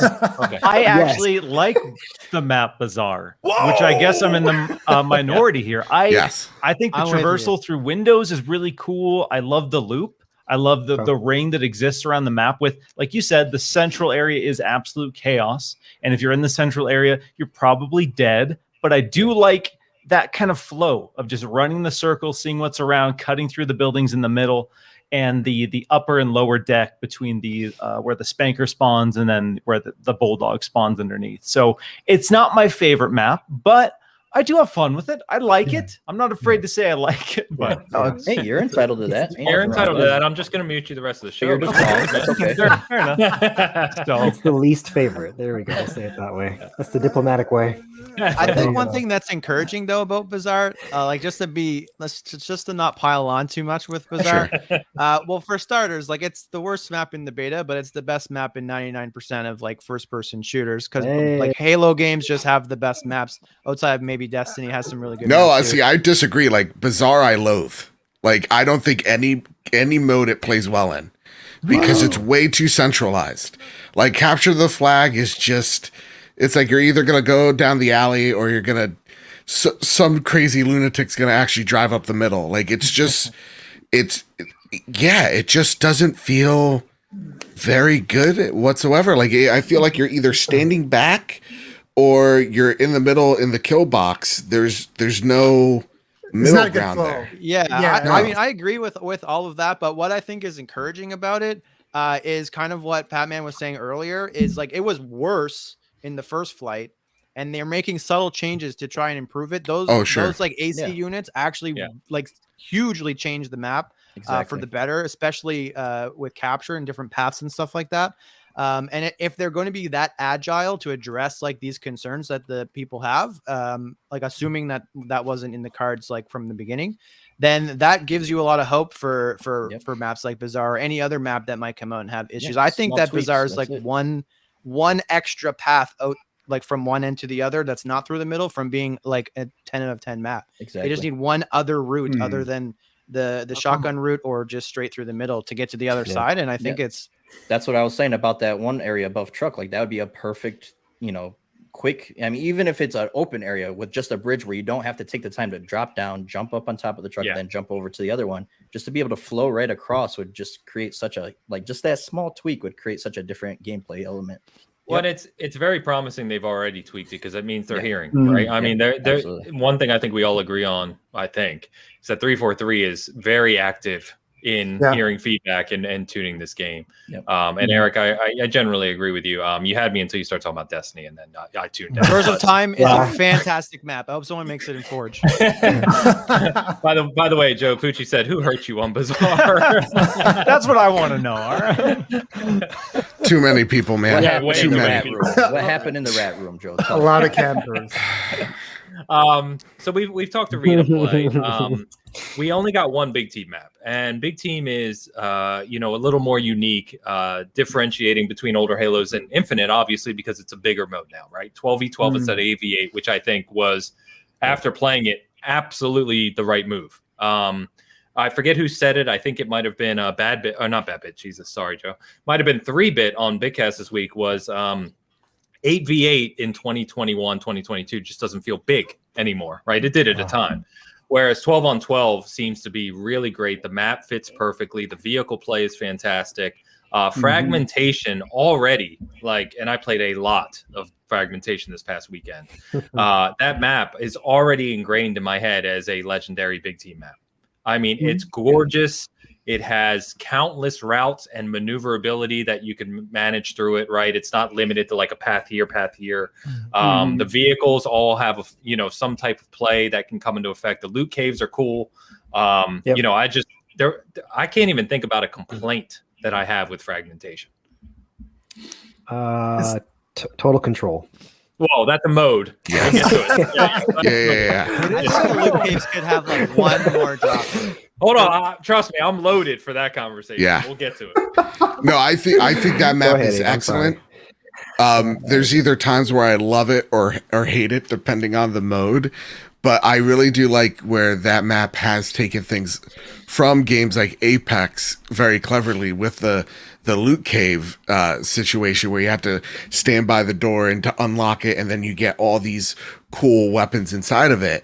I really like that because that adds a little extra depth to not just the map itself, but the different modes you're playing as well. Because even in what was it, the Control map, it's like, okay, should we actually risk losing A so that we can go to this room and unlock, whatever may be in there to give us the edge? Like, there's a risk factor that I really love about it. Yeah. And the things the developers did, I was going to say it, but Rap stole my freaking thunder, Rapscallion. Yeah. The developer said that they put little Easter eggs in there too. Like when you cap a flag, it charges the Forerunner tower, shoots the beam up to the sky. Cool. That's badass. That's awesome. Yeah. The thing that I was worried about with fragmentation with BTB in general was AR pistol starts on a big map, how that would play. But I never had a problem scavenging anything. Like off the bat, you have shock rifle available to you, Commando, BR. Underneath the bases, you have the hook shot, Bulldog. There is a bunch of stuff. The Ravager. There's plenty to scavenge. I think the only thing I had a problem with in BTB, and this is me not being a big BTB guy, because it's just too much chaos for me. I'm a sweaty tryhard. I don't have enough bullets in my mag to kill 1 to 2 people, let alone 11 other people, after I kill one. So I think it embraces the fun more than anything. Yes, which was absolutely. The cubes. Fucking the awesome. Kong, man, got to get that Kong. That Kong. I saw your clip, Pat. I saw your clip. Thank you. I was in it was pure pandemonium. I just threw up a prayer and just boom. It just that kind of fun element in BTB. The only thing I didn't like was the vehicle. Like the immersion was cool with the Pelicans dropping vehicles in and stuff, but sometimes it just felt like the spawns were kind of wonky with that. You'd get a Scorpion with like 10 seconds remaining, like, oh, thanks, cool. And sometimes it would only spawn on the enemy side, or I'd never even seen it come in. They would have their Wasp before we got our Wasp. So. Yes. Hey Joe, I've seen you a couple times. I'll try to talk while muted, dude. Sorry, no. Yeah, I'm trying to. Yeah, there's people talking. I'm trying to be respectful. That's the one thing that I actually like. It's a really cool idea. It just needs. There's like this RNG element I feel to it that it feels random. Like there was one time where I think maybe it was capture flag or whatever. We were right about to win. And then, it was Control. And then they spawned a Scorpion. We like at the last 45 seconds of the map, we never got our Scorpion, and they were able to tie the game with us. And it felt unfair. And that takes the fun out of it. Except for that single shot 7 kill you got. God bless. Oh shit! I lost what I was gonna say. Someone go. I want them to ramp up the vehicle spawns in general. I think, like you guys have touched on, it seems random, but it's awesome when the vehicles are in play and you have people skewering them and they're flipping and rolling and there's the huge explosion with all the new physics and particle effects. But you go a long stretch without getting a vehicle. I feel like after the start of the game with some modes, capture the flag seems the most consistent. Like you have the timer, you see the vehicles coming, but those random drops like the Scorpion, every time there's been a Scorpion in any match I've played, it's like the last minute and 30 seconds. Like the Scorpion is in the fight at the tail end every single time. It's disappointing when you don't never get even seen one. I saw the Scorpion twice all weekend. Oh, I saw it a bunch, but to their point, it does come at the end. I think what you're saying, Miles, is like it should be kind of dynamic, right? And more random, where it's just like you never know what's going to drop, and then that makes your teams or the teams fight for whatever's coming, right? When you hear like that 2 minutes into a match, you see a Scorpion coming in, and you're like, oh shit, fight for that shit. Hell yeah. Oh yeah. No, I love. Go ahead. Oh, one of the things I wanted to call out, though, one of the things I was really concerned about going into this was the fact that they were going to add more players to it. The one, if you think about like classic Halos, the 8 versus 8, it allowed like a lot of people to join or bigger teams to join, but you still felt like you had some sort of like you could change the flow. If you're a good player, you could make an impact on the game. Whereas like when I play something like Battlefield, I just feel like I'm another ant out there in the field, and like I'm fodder for whoever's got the vehicle, right? And I was really surprised by how well they were able to grow the base of players by 50%, increase that map size, and they still seem to have that flow, like the flow that you would expect from a big team battle in the past. And then even as an individual player, one of 12 people, I still felt like I was, making an impact. It wasn't just, I wasn't just, I don't know. Sometimes I don't even know, like I play Battlefield for fun, but it's like, I don't feel like I'm doing anything to either side when I'm on either team. And here it's like, hey, I can grab a skewer. I'm going to take out this vehicle. I'm going to really change the flow of that. Like, you could have a role still, Yes. and play everyone has a role. Yeah. Yes. Even if you're not, like we've been talking about, even if you're not a top Halo player that's nailing all your sidekick shots or whatever, we just call them a big Luke. impact. you can still have a good impact on the game. I completely agree. Yeah. Oh, man. Can we talk about control? Let's talk modes, right? We've obviously Slayer goes without saying, right? And we've talked about capture the flag to a degree, and I think capture the flag works really well. Oh, one more thing before we do total control. It's these type of details that I think 343 is nailing really well. Two things.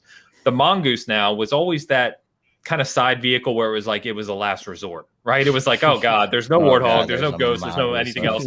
Fine, I'll jump on a Mongoose and die 90% of the time. But if you notice, the Mongoose is much faster than the Warthog now, right? So now you're making that kind of decision where, okay, do I need a team with me and a gunner, or do I want to just try and race and get that capture the flag, or get behind the enemy base, whatever it may be. And I think those little details are really important. The other thing in Big Team, we talked earlier about the Halo dance and the ability in Arena to really kind of make those amazing plays where you get the reversal, right, against multiple people. BTB just seemed to be even, it throws even more out there, right? Like there's times where it's like you're looking at 5 enemies and all of a sudden, you're just using the environment, different weaponry that's around. And before you know it, you've got an overkill and you feel like the best Halo player that's ever lived. And I think those moments, right? Someone, I don't know if it was you, Abe, someone we were playing with this weekend was essentially saying, we always heard about Battlefield moments over the past several years, how they even advertised them, right? Playing Battlefield recently, I had more of those moments in Halo Infinite BTB than I've had in Battlefield recently. Absolutely. By a long shot. So those it's water cooler moments. Yeah, exactly. And look how many of us were posting clips like, hey, check this shit out. You know what I mean? And it's just like, I think that's going to be a huge boon to the social aspect of Halo Infinite when it launches. I don't know, Aints. I give it a month tops. No battle royale. No battle royale. Dead. The time to kill is too high. It's just hype. Okay. It's just still Halo at the end of the day. That's the problem. You hear that nonsense? Hey guys, did you know that Far Cry 6 is a Far Cry game? It's no, weird. I can't play it. I can't play it. Say one of my least, it triggers me so hard when one of my viewers says this. They're like, "Yeah, I really like Halo 5. It was a great shooter, just not a good Halo." What the fuck does that even mean? It doesn't mean anything. It doesn't mean anything. How could it be a good shooter but not a good Halo? It's got sprint, bro. It can't be Halo. Yeah. It's literally one of those things that people say to try to make their opinion sound holier than thou. Right. When in reality it means nothing. Exactly. Yeah. Anyway, modes. Y'all know who you are out there. So here's what I'll say, and I'm really curious to hear your guys' thoughts, because in our parties, we had a lot of debate about this weekend, is strongholds on the 4v4 maps. I really like. I think it's well implemented. There's a fantastic kind of rotation of play, right? Mm-hmm. Total control, I don't like at all. I think it really goes completely counter to what makes Big Team fun. And instead basically condenses 24 players into this 10% of the map and just removes all of the kind of things that make big team great. Yeah. In my opinion, whereas I really do think, especially with the size of the map, if they change total control, just take from Battlefield for once, take Conquest, put like 7 points across the map, right? Use the entire map, allow people to pick and choose the engagements they want to make to battle for kind of a point system. I think you would be a lot more conducive to the Halo sandbox rather than spawn, run to the same point every time, throw a few grenades, try to capture a point, die, rinse, repeat. That's what everyone does. And that's the whole game to me. I just didn't enjoy it. And there's I forget what side this is on, but it's B for the blue. Yeah, I know exactly what you mean. B for the blue team. Yeah, or yellow team. Your yellow team, whichever color you choose, is complete bull crap, man. It's like you're putting that spawn in the enemy spawn. They're going to always have that. Your team has to be completely inept to lose it. And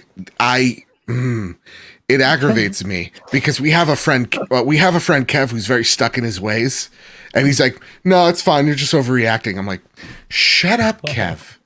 Shut up. It sucks. It's all right." It's literally in their spawn, and it's rage inducing for me. Because like that too. Yeah, like if something doesn't feel fair, that's where it's not fun. And you're right. Like it feels so condensed where you're running into point B and you're just like, and here comes the grenades and the random sniper shot. Yeah. All right.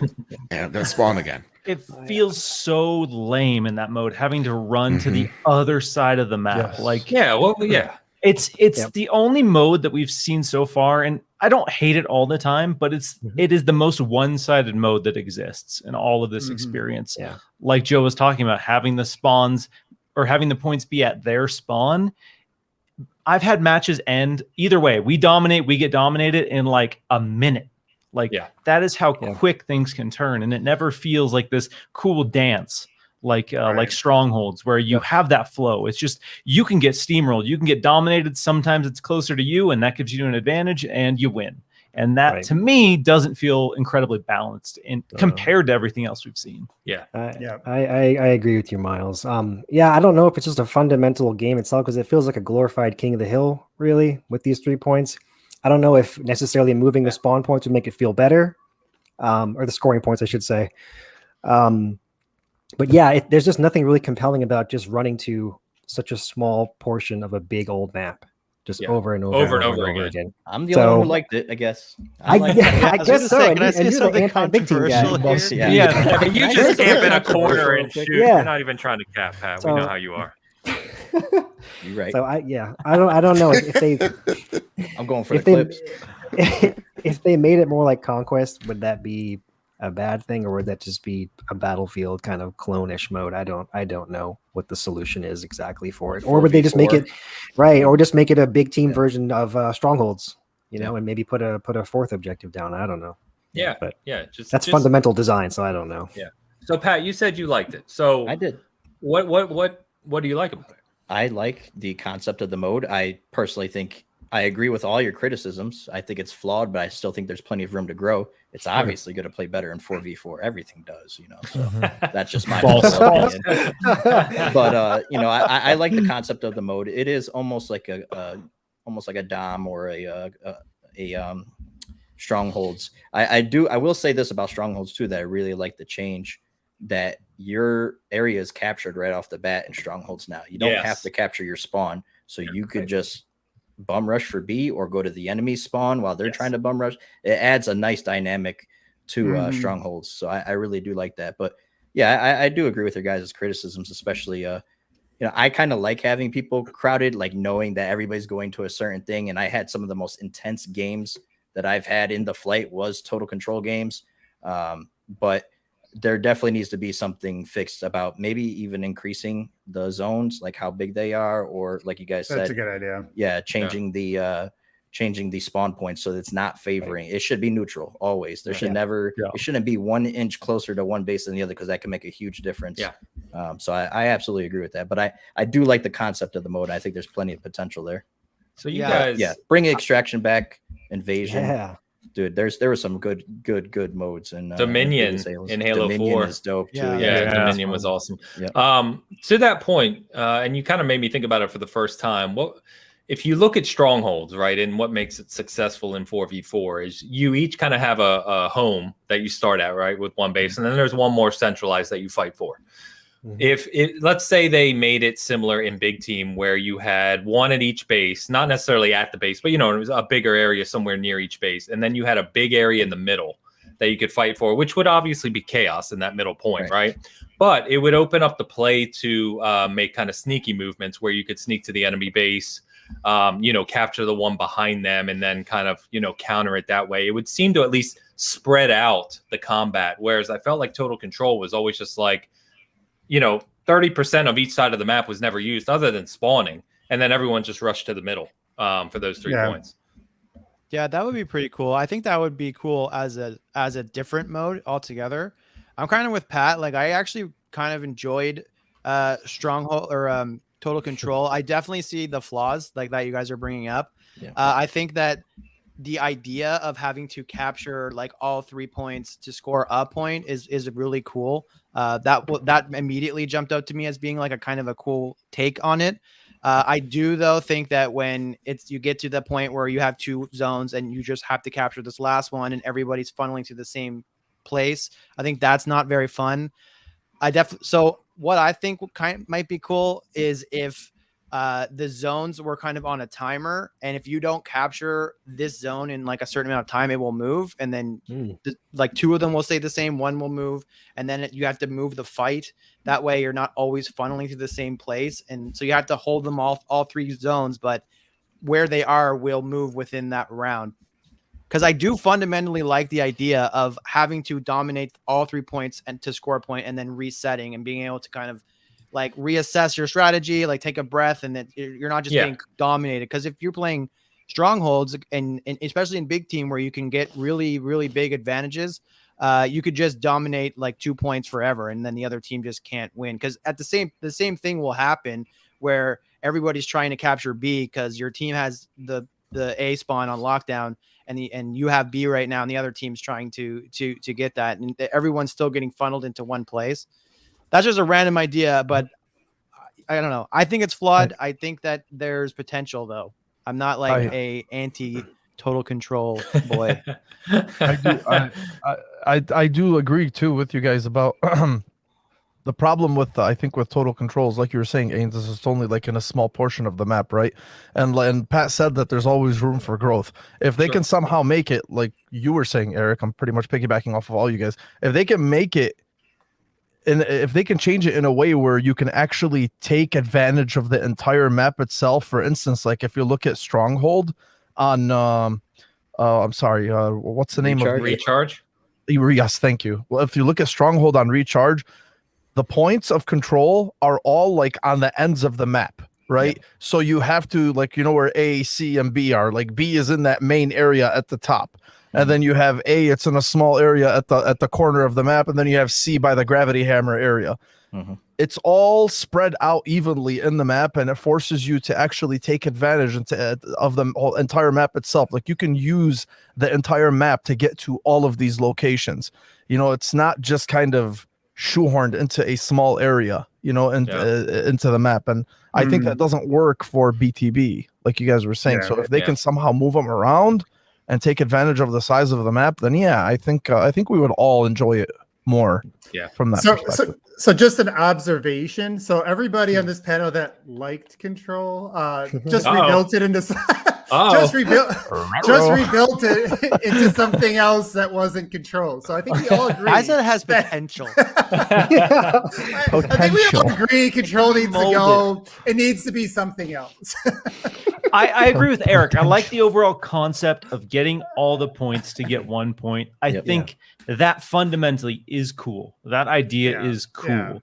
But how they have points clustered so tightly together, like Ains was saying, is not the best approach for big team battle.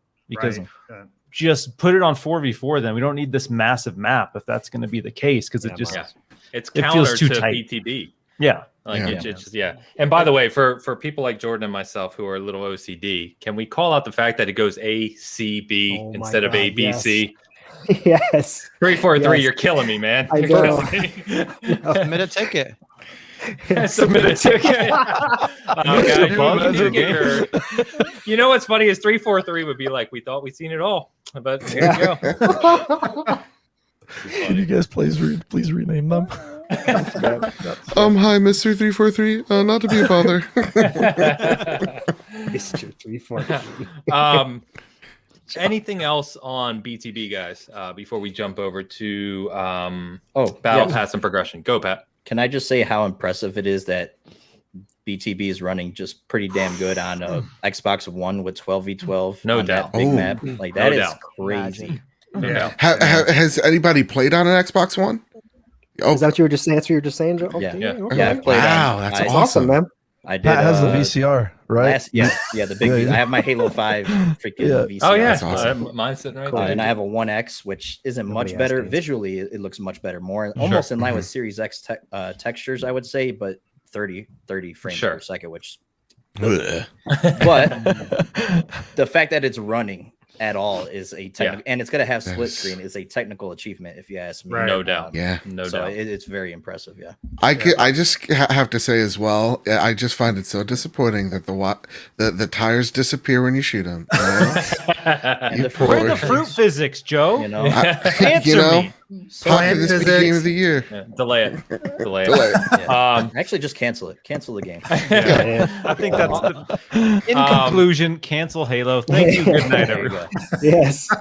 So on the flip side of that, can I also say, like, I just kind of redid everything, and I was playing Series X, upping the FOV, right? Like we talked about, 120 frames, big team. And it still looks and plays absolutely incredible. And I'm just like, this is, 343 deserves a lot of praise for what they've built with this game, especially with all the things we talked about before, new engine, all the different platforms they've got to support, etc. So can I ask a question to the panel? Anybody on here play on PC and stream at the same time? I might in the future, but I haven't for the flights. Something's wonky there because I'm getting 4K 160 frames on ultra settings on my PC with no Streamlabs open. As soon as I open Streamlabs or Chrome or anything, it triggers something with that game where I can't even run on low settings, 60 frames locked while streaming. It's constant frame drops. Something's up with it. It's much better now performance-wise. When I wasn't streaming, it's much better than the last flight. Like that 20% increase is definitely there because I was running about 4K 90 frames, which I was still super happy with.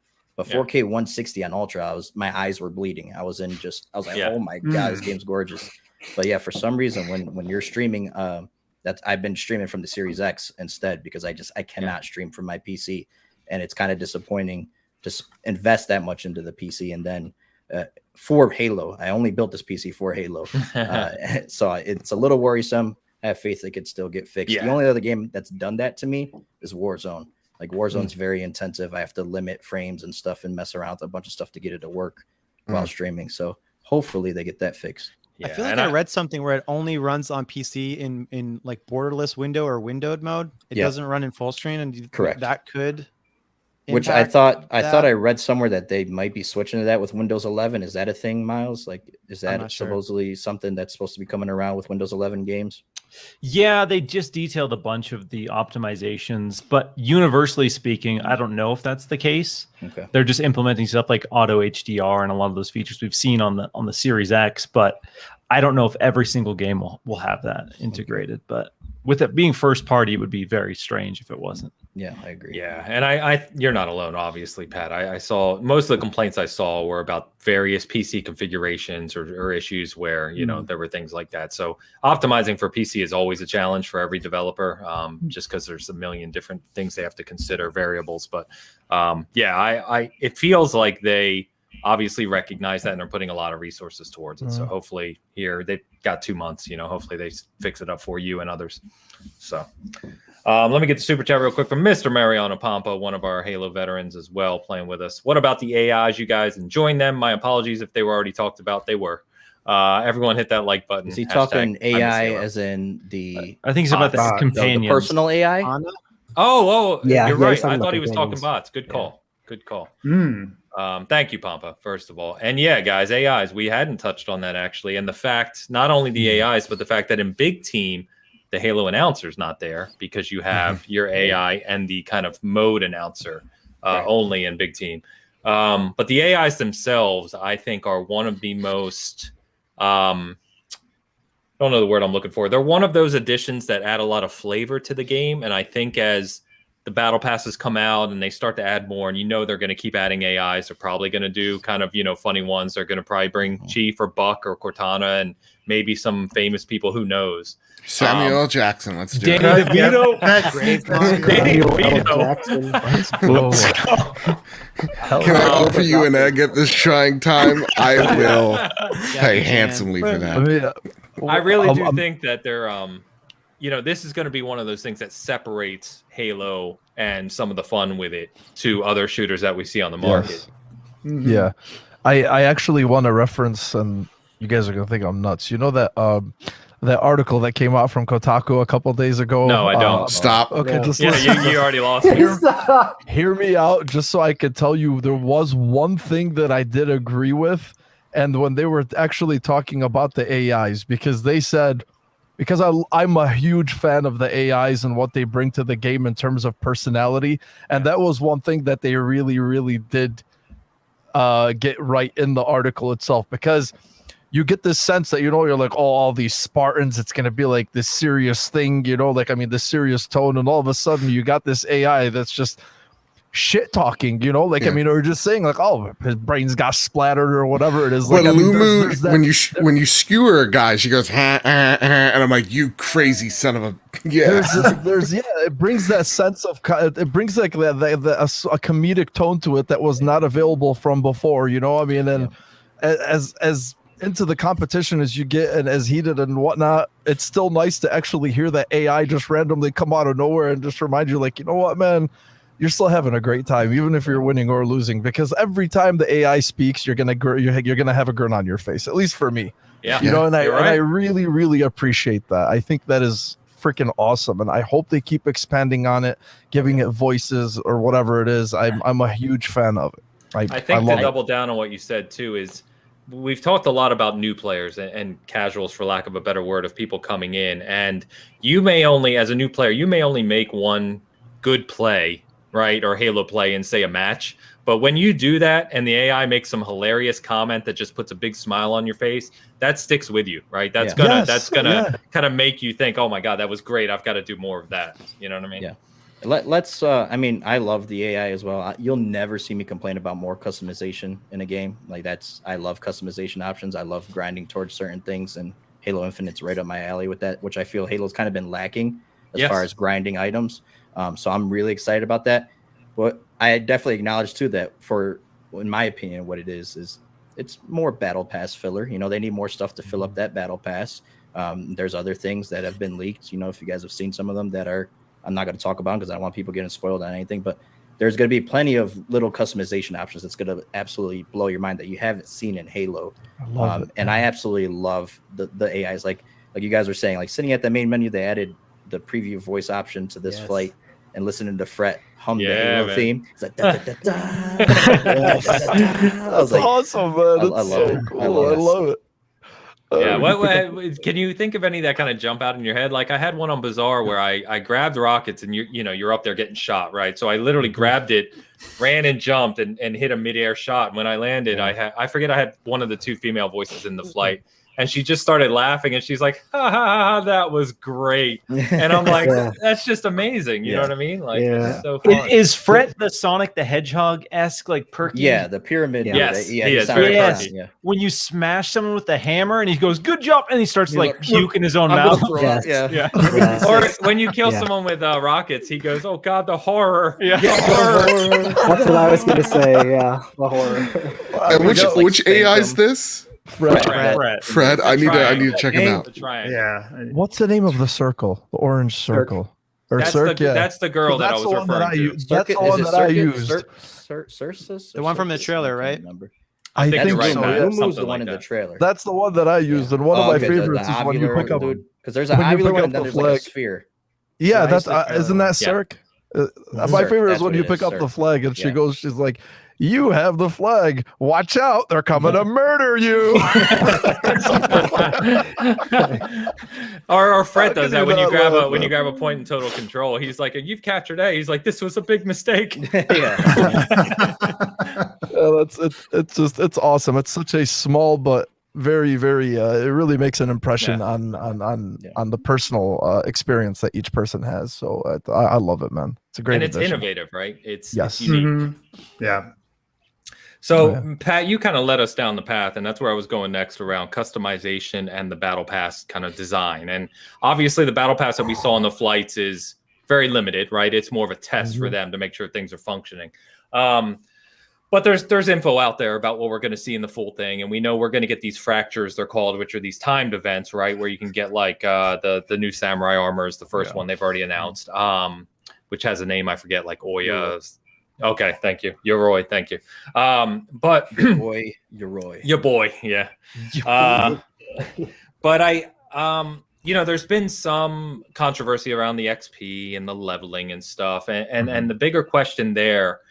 And not that 343 hasn't thought of these things. Of course they have, right? But like in a battle pass, say it's got 100 levels, just theoretically, and you get challenges or you get XP only for challenges, what have you, and you finish the battle pass. At that point, what's the progression look like, right? What are they going to do to say there's no kind of, as I understand it, and anyone correct me, as I understand it, there's no universal level like there was in Halo 5 or other, right? So you finish your battle pass. What's your incentive at that point until the next season or the next pass comes out? Do you foresee any challenges there with just those people like yourself, Pat, who are going to play every day, who are going to barrel through challenges, right? Quickly unlock stuff. And many people will play out of love for the game, of course. But there are those people who always need that carrot. What do we see? What do you guys think about that? Do you see any kind of issues with what they've shown so far? Yes. Fundamentally, yes. Not huge, not as dramatic as it seemed because right before Halo had this announcement that it was going to be only challenge based, no match XP, I did this huge rant about how I hate when battle passes do challenge only because it limits what you can progress. And I use Sea of Thieves as a prime example of an in-house first-party Xbox studio that threw that model away completely. Not only are there challenges, but every single thing you do, picking up a piece of treasure off the ground gets you experience. So they are constantly rewarding you for every little thing you do. And then Halo Infinite's like, it's only going to be challenges, but we're going to give you challenges for playing a match. And you have these challenges that are play 2 matches, play a match, play 2 matches. And it's like, why? Why are you constantly refreshing play a match instead of just giving me something for playing a match outside of that? Yeah. And like you said, when you reach the end of this battle pass, what do you do? Would you get nothing? You're in it for the love of the game, which a lot of us will do, sure. Right. But I'll use Pokemon Unite as an example. Whoa. A game that has the battle pass grind is so infuriatingly slow and monotonous, and they go out of their way to just drain every second of life out of you. And it's like, I love the game. I want to play the game. That being said, they still have a player level outside of that. So every time you play a match, you get XP, you level up, you get rewards. So even outside of the challenges, you get something. And I want Halo Infinite to move towards that because I want to get something. Even though it means nothing, all these digital numbers mean nothing technically. I want them. I want to feel that endorphin rush of getting something, and it sucks that we won't always get something. Yeah, completely agree. Go, Pat. Right. I feel very strongly about this as well. So when the news first came out, like Miles, I did a big YouTube video rant where I was I dealt with, I could deal with Forge being delayed, no co-op at launch. I was like, fine. I don't care. I just want this game by now. I'll do co-op when that comes out. With my friends, I'm going to do solo anyways when the game comes out. Correct. But that announcement really stuck with me because I like that feeling of constantly progressing. It's been in every Halo for all the modern ones. You have your SR rank in Halo 5, your MCC social rank. I do fully expect it to be there post-launch because they are open to that. But at launch, it's once you finish that battle pass, you either You could maybe do challenges that unlock specific armors. You have, like Ains mentioned, the fracture events that will allow you to unlock those. But besides that, what am I doing for winning? You know, like if I'm winning and I'm trying at something, I want to be rewarded for it. Halo 3 did a great job of that. You got that 1 XP if you won, or you didn't get any XP if you lost. I thought that was a great system. I would love to see something like that return. But then on top of that, when I think about it a little bit deeper, and not to accuse 343 of being like predatory with this system, but things are locked behind. It's a free-to-play game, so there's going to be stuff like this. Of course. I realize that, but this incentivizes challenge swaps even more.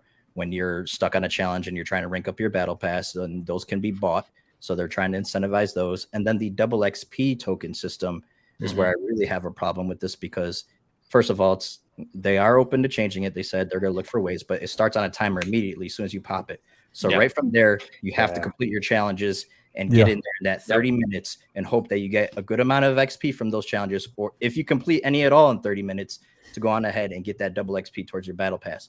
And that is another thing that is incentivized through the store that you can buy. And to me, that just, it's not shady. I see that, I can, identify that right away. It is a free-to-play game, but it just leaves a bad taste in my mouth. And I think that could easily be solved with a progression system outside of the battle pass.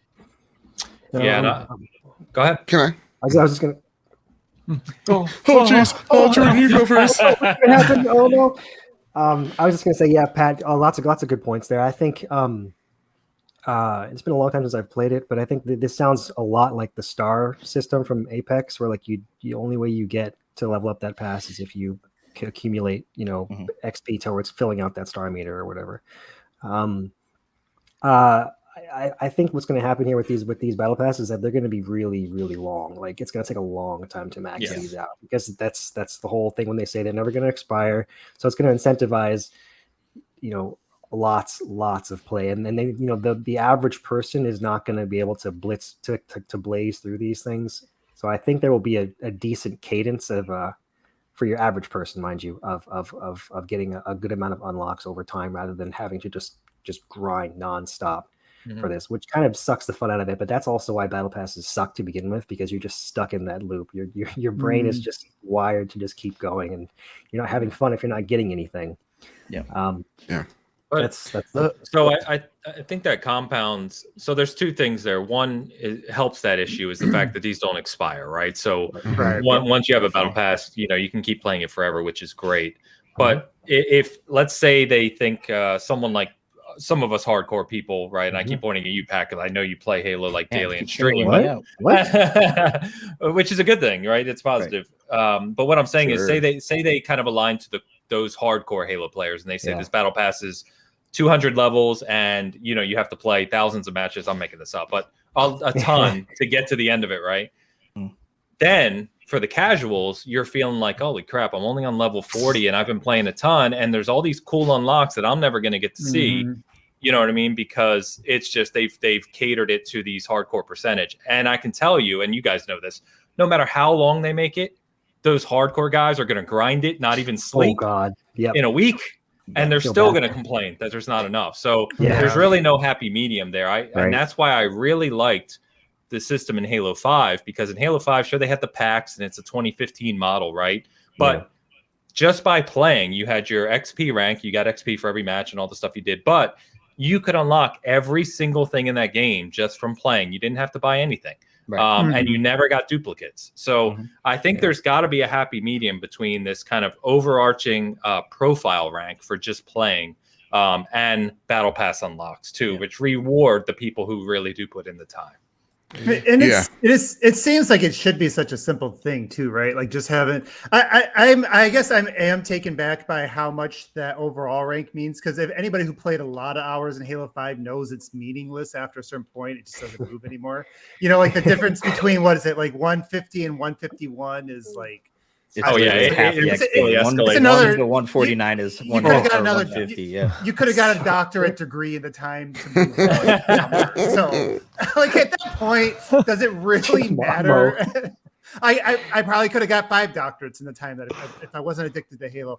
But it does seem. The reason I think this does stand out, though, is that like we talked about all these other things that Halo's doing, how it's like doing things that nobody else is doing with, training and evolving these things, and just these little minor things that they really seem to get it. And then they kind of get to this area, and it just feels like whoever's in charge of this wasn't part of the same team. I don't know. It does feel like it is undercooked, and I'm not even that guy. People tease me because I had over 7 million rec points saved up in Halo 5. I was just saving them just to see how high I could get the total to go. And my Chiefs still look ghetto because of it, and I was fine with that. People thought I was a newbie. But I do understand like just that mental part of what feeling like you're accomplishing something, and so. If it's not that rank, I don't know. I don't know what that answer is, but I do think they need to have that cumulative thing, that thing that like you're playing it for this many years. I don't know. Maybe there's special unlocks that you only get through cumulative. I don't know. That could be something. Honestly, I do see this whole system changing because I don't think it's good. Yeah. I agree. Because here's the thing, as someone who is a big fan of battle royales, I love and play a lot of Apex. I've put way too many hours and too much money into Fortnite, and I'm not ashamed of it. Don't be ashamed, all right? Thank you. But the one thing that I think Fortnite does so well is its XP. I haven't played the latest season of it. I know it's changed a bit, but the way that I always saw Fortnite was it gave you rested XP. So if you haven't played for like a day or two, you could play a couple of matches and you get that quick progression, like, ooh, that dopamine rush of I've earned something. Every time up until like level 50 or 60, every time you played, if you played an hour or two, you were getting a level or two. And that sense of progression pushes you forward. Even like if you really wanted to truly grind with Fortnite, actuality is once you're done with the rest of XP and the quests, the grind to actually level up is ridiculous. It teases you with the allure of progression after quests, but it really does hold a bit. It just gives you the illusion of, oh, I'm making progression after I've completed all my quests, so I'm going to keep on playing. Where with Halo, it seems like it's just like, nope, do these challenges. I hope you had a lot of, Rockstar energy drinks, because you may not complete all the challenges you need. And yeah, the cycling through them as well. It's just, you're right. It feels like someone wasn't on the same page with everything else, because I do see this system, depending on how long these battle passes last, if it's like a Fortnite, was it like 3 or 4 month run, depending on how long these battle passes are, it's really gonna stunt the progression. That's going to hurt people that want a sense of progression as well. So it's gonna hurt people sticking around. Yeah. So what if the reason why they're doing it this way is to artificially prolong the progression? Sure. So people just don't fly through it. Like the other day we were playing, and I already maxed out the level 30, like for instance. And I know it's just a small taste, but I maxed out the level 30, as we all did, I'm sure, in the flight. And we were playing, and I saw like plus 200 at the end of the match, and I had no idea what I did. It said plus 600 XP. I'm like, okay, it didn't count towards the end, but for them to say that every day, correct me if I'm wrong, didn't they say every day there's going to be like 12 hours worth of challenges or 20 hours or something like that? Yeah, they were saying, say 16 to 18 hours for the average player. Every day. Okay. Right. Wow. See, that's insane. So I'm wondering, like, what exactly are they doing? What, freaking run for 30 seconds straight and you get 200 XP? They must be implementing so many different ways to do it. I hear you guys all. I do prefer actually the way that you're all talking about, a per match XP. I think, that's what we're all used to, but the way that they're going to have to balance it out, because that's going to get hey, the 343 and Microsoft know that the Halo players are going to play this game, right? But it's also about, like we were talking about earlier, bringing everybody, or at least attempting to bringing people from other games and from other ecosystems, or whatever it is you want to call it. So in order to lure them in, you're going to have to figure out a way to keep them there. And if it just becomes dependent on these systems themselves, or just like the battle passes, I don't know, man. That's going to be a tall task. You know, I mean, I'm sure they'll be up for it, but how do you prolong it? I think the challenges are mostly there to kind of prevent like people that are playing 10 hours a day from like getting significantly far away from people that can only play 2 hours a day. So, and I think that's what they mean by 13 hours of challenges. Like it'll be like play 1 match, get 100 XP. Now play 2 matches for that same 100 XP. Now play 4 and so on and so forth. Which is, I mean, I think like I'm indifferent on the XP versus like the challenges, but in terms of the progression above and beyond the battle pass, I actually think that Apex Legends is the model that they should look at, because the challenges, especially the weekly challenges in Apex, are like a really, really good catch-up mechanism for people that want to they will never surpass the hardcore, but they'll at least keep somewhat of a pace to them and have some opportunity to get like what's deeper into the battle pass. But what Apex does fantastically is they have these cards that you get displayed before every match, like a profile card, and they have these little things that are probably meaningless to most players, but they mean a lot to the hardcore players, where it will show like you have 50,000 kills, or you did 3 billion damage, or you like jumped like 5 million times. And they're just little things that you can show on your profile that doesn't matter to the people that can't attain them. But the people that are like Pat, for example, because we were all singling him out, that are going to play all the time, I'm sure that when you load into a match, you're going to want people to know that you like have like 50 million trillion noob combo kills or whatever. So they're going to be like, holy shit, I'm playing with Patman Gaming. And that kind of stuff really, really is something that hardcore people are going to chase or want to chase. And then on top of that, Apex has these insanely hard to get things called heirlooms, which are purely cosmetic, and they're extremely hard to get. They require like a huge commitment, but they're so cool, and like you just want to chase them, and that's all above and beyond the battle pass. Right. So I think Apex Legends, for progression and rewarding for without giving power or anything like that, it is the model that all games should aspire to. Can I just say I am married? I have 2 kids. I do have a life. You'll never see these wife or kids. So there's no proof. But I do have a life outside of Halo. I promise people. Butters in the chat made a good. We were talking about like attainability, right? So the fact that the people that do play every day, like Pat, could Yo, Pat, can we play sometime, man? Could unlock things that casuals may never reach. And you know, he said, what if battle pass skins could have smaller cosmetic skin variations, like raid armor, mythic raid armor variations, where it's kind of like Eric was just saying, right? You get these smaller variations to where your casual player may be like, okay, that's just a different color, it doesn't make a lot of difference. But for the hardcore, like most of us here, when you attain that and show it off, you're like, I'm one of those guys. You know what I mean? So that's probably a good method as well. They hinted at something like that with the fractures, about getting certain variations of the Yoroi when they broke it down a little bit. So I'm looking forward to something like that. And again, I said at the start of this kind of segment that 343's thought of this stuff, right? We're not suddenly they're not sitting there listening to us going, oh, we should have thought of that. No, they thought of it. They're just I'm sure, to Joe's point, we'll probably see some changes and variations in how they approach this over time.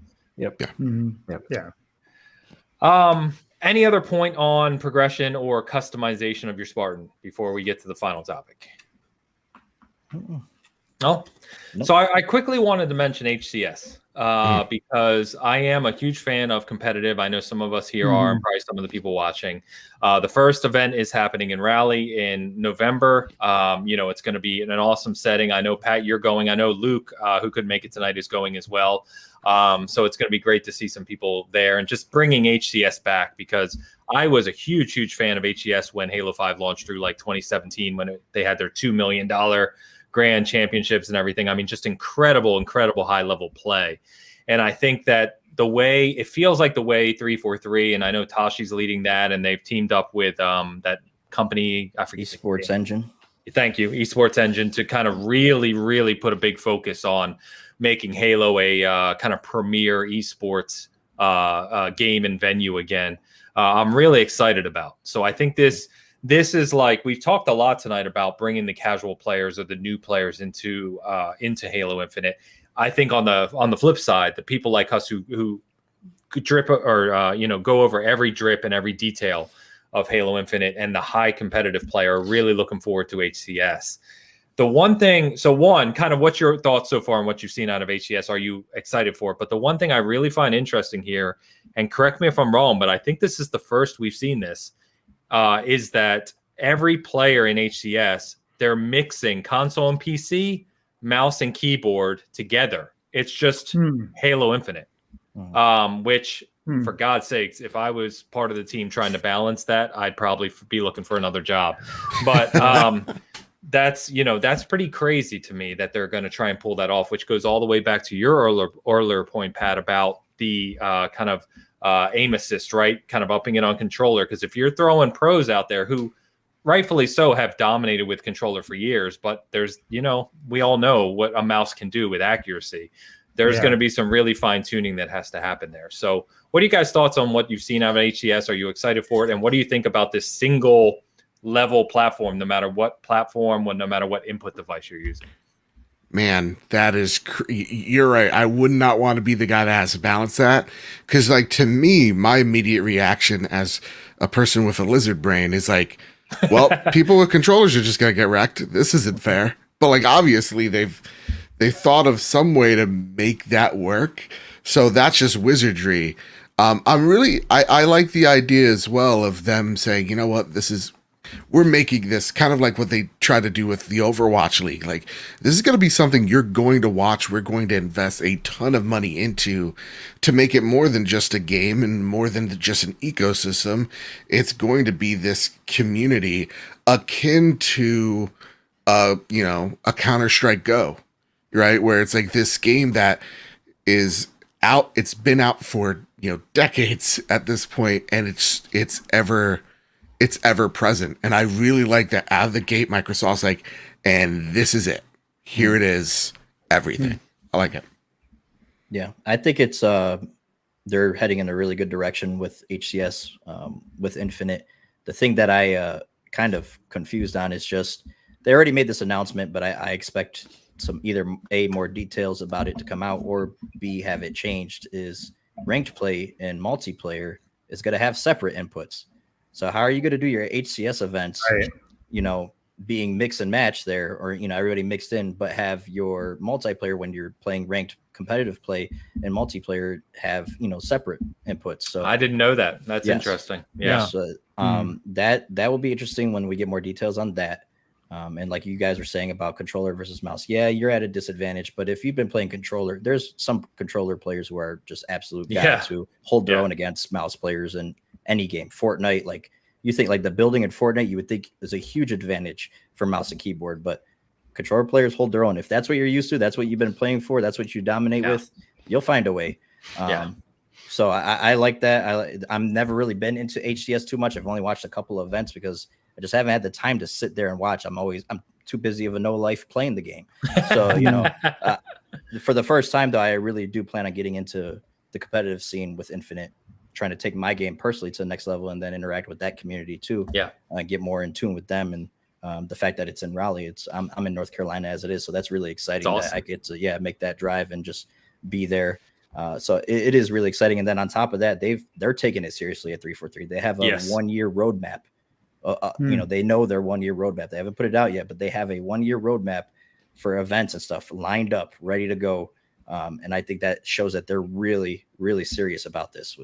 It's really good money too. So it is. And I think they announced today, didn't they already double like the audience size at the Rally event? Like they're already out, expanding like any other Halo event. Right. Like, it's insane. Wow. Yeah. I'm more. Oh, go ahead. Oh, you go ahead. Have you talked about it? No, I feel like I'm more curious than anything when it comes to this mixing of the keyboard and mouse control. I wasn't aware of it. This is a new fact to me. And if they really can pull that off, again, like we can kind of going back to what we were talking about earlier, some of the things that they're attempting to do, maybe it's setting the bar. If they can figure that out, what that really does is it just broadens that player pool, to another level. If you can start to feel comfortable mixing and matching, I'll be honest, personally, I know I'm turning off keyboard and mouse every chance I get, unless it's a good friend that wants to play, with me on that. I'm going to turn it off, because I do feel like if you prefer, like I understand some of the arguments I've heard on it. It's like, you're better at some things with the controller, or maybe controller players have some advantages in certain areas, and then like keyboard and mouse. Yes. Like movement. But the thing I would say to kind of counter that is, like, sometimes your play style or the way you like to play. Like, I like to play Halo as a precision player. Now, if I do that, I'm going to probably drop I understand I have that advantage, but that's not the thing that I really focus on. I focus more on headshots and stuff. And so doing that, now all of a sudden I feel like a lot more diminished if I'm on the controller. Now, if they can balance that with the aim assist, maybe that's the way to balance to make it work. I think that would be awesome if they can pull it off. I'm still really skeptical, though, honestly, when you say that. I'm curious to see if they can pull that off. I'm not sold right now. Yeah, I think they split it up in ranked. A lot of the reason for that, I think, is a lot of optics. Like, this might be a bit of a hot take, perhaps, but I'm like a pretty big believer that like 99% of the differential between players is the player themselves and not like the input. Most of the times in games where there is some like behind the scenes balancing, like auto aim or aim assist or whatever for magnetism for consoles, and then mouse, like those controller players are gonna, if they're playing against an equally matched like skill level player, they're gonna hold their own or win. I've never really ever felt at a disadvantage against like a similar skilled player. But in the back of most people's minds, if they do lose a fight or they do lose a game, and they know that there is the potential that the players that beat them are on PC, and I do this too. If I get no scoped, I'm gonna be like, that guy has a mouse. That's bullshit or whatever. But like, just knowing that that's possible, because if they weren't mixed, that's going to make a lot of people unnecessarily mad, even though like I don't actually think that's that big of a deal. And maybe perhaps the reason why it's mixed in HCS is because they're hoping that like some players will play with a controller and dominate or do really well, and that might convince people that difference is there. But I'm not sure how successful that's going to be, because like I said, 99% of it is the player skill, but that 1% is the pros. That is HCS. So I expect the mouse players to dominate at HCS, but I don't know. I think the mouse versus keyboard thing for FPS is kind of like, it really comes down to the player skill. But I thought you said FPS. I felt like you meant like in general, because I was about to go, have you all seen Fortnite? These kids are like straight up building the Great Wall of China right in front of me. I'm like, it's true in Apex too. Like, you're at a disadvantage on controller. Like, looting and stuff is so much quicker on mouse and stuff. It's gonna be really interesting to see, because I used to be the same of like, it doesn't matter, controller, keyboard, but no, man, like with some of the crossplay stuff that I've been running into in certain games, I'm just like, okay, this is a PC player, because they're doing things that I know you can't do on a controller. And I wish I could learn mouse. I just suck. I don't have the patience to learn. I play on PC mostly. With you. I tried, man. Yeah, I can't. Too far gone. Been playing the controller way too long. No hope. I tried. It's muscle memory at this point. It feels too close to work. Yeah, exactly. That's not work. That's funny, man. Guys, so that's the topics I had to cover. I want to open it up to you guys. Well, actually, there was one more thing I wanted to ask, which is like the one thing that you would like to see out of everything we've covered, or anything that you just like wish list, right, for Halo Infinite. What's the one thing that kind of pops in your mind that you think, when we were playing this game this holiday and we're all, having a great time with it, what do you hope to see, or what do you hope that 343 either adds that we haven't seen or know about, or kind of modifies from what you've seen? Make the flag a one-hit kill. Yes. What is up with that? By the way, I forgot to bring that up. I hate that. Ridiculous. The canister, when you throw a canister and hit a person or a vehicle, it should be an instant kill. Every an explosion. Oh, it's not an instant kill for a person? Yeah, no, I've hit someone directly with the canister. I'm like, what? It's so hard to do. It's so hard to do. Inconsistent for sure. Yeah. It takes like 5 on a Warthog to do like any kind of substantial damage. The windup is so slow. It takes so much like planning to do. When you hit, it feels good. But then when you see the guy walking towards you, you're like, come on, dude. I'm sending Miles the clip, Ains. I got to send him the clip. Yeah, man. Yeah, it's great. I'm with you though. Like, I jumped down and I knew the Warthog was coming on capture flag. I nailed him perfectly and it splattered, and then I got ran over and I was like, well, what the hell was that? That was a waste of time. Yeah. So that needs to change. That needs to change. Oh God, raps always read in my mind. BXB needs to go. Oh yeah. That's a bug. Right? Oh, Yeah. they already said it's fixed. They said it's internally it's fixed, but there's been people clamoring, like big time creators and stuff, clamoring to keep that shit in 2004. I don't want combos in Halo 2 is my favorite Halo.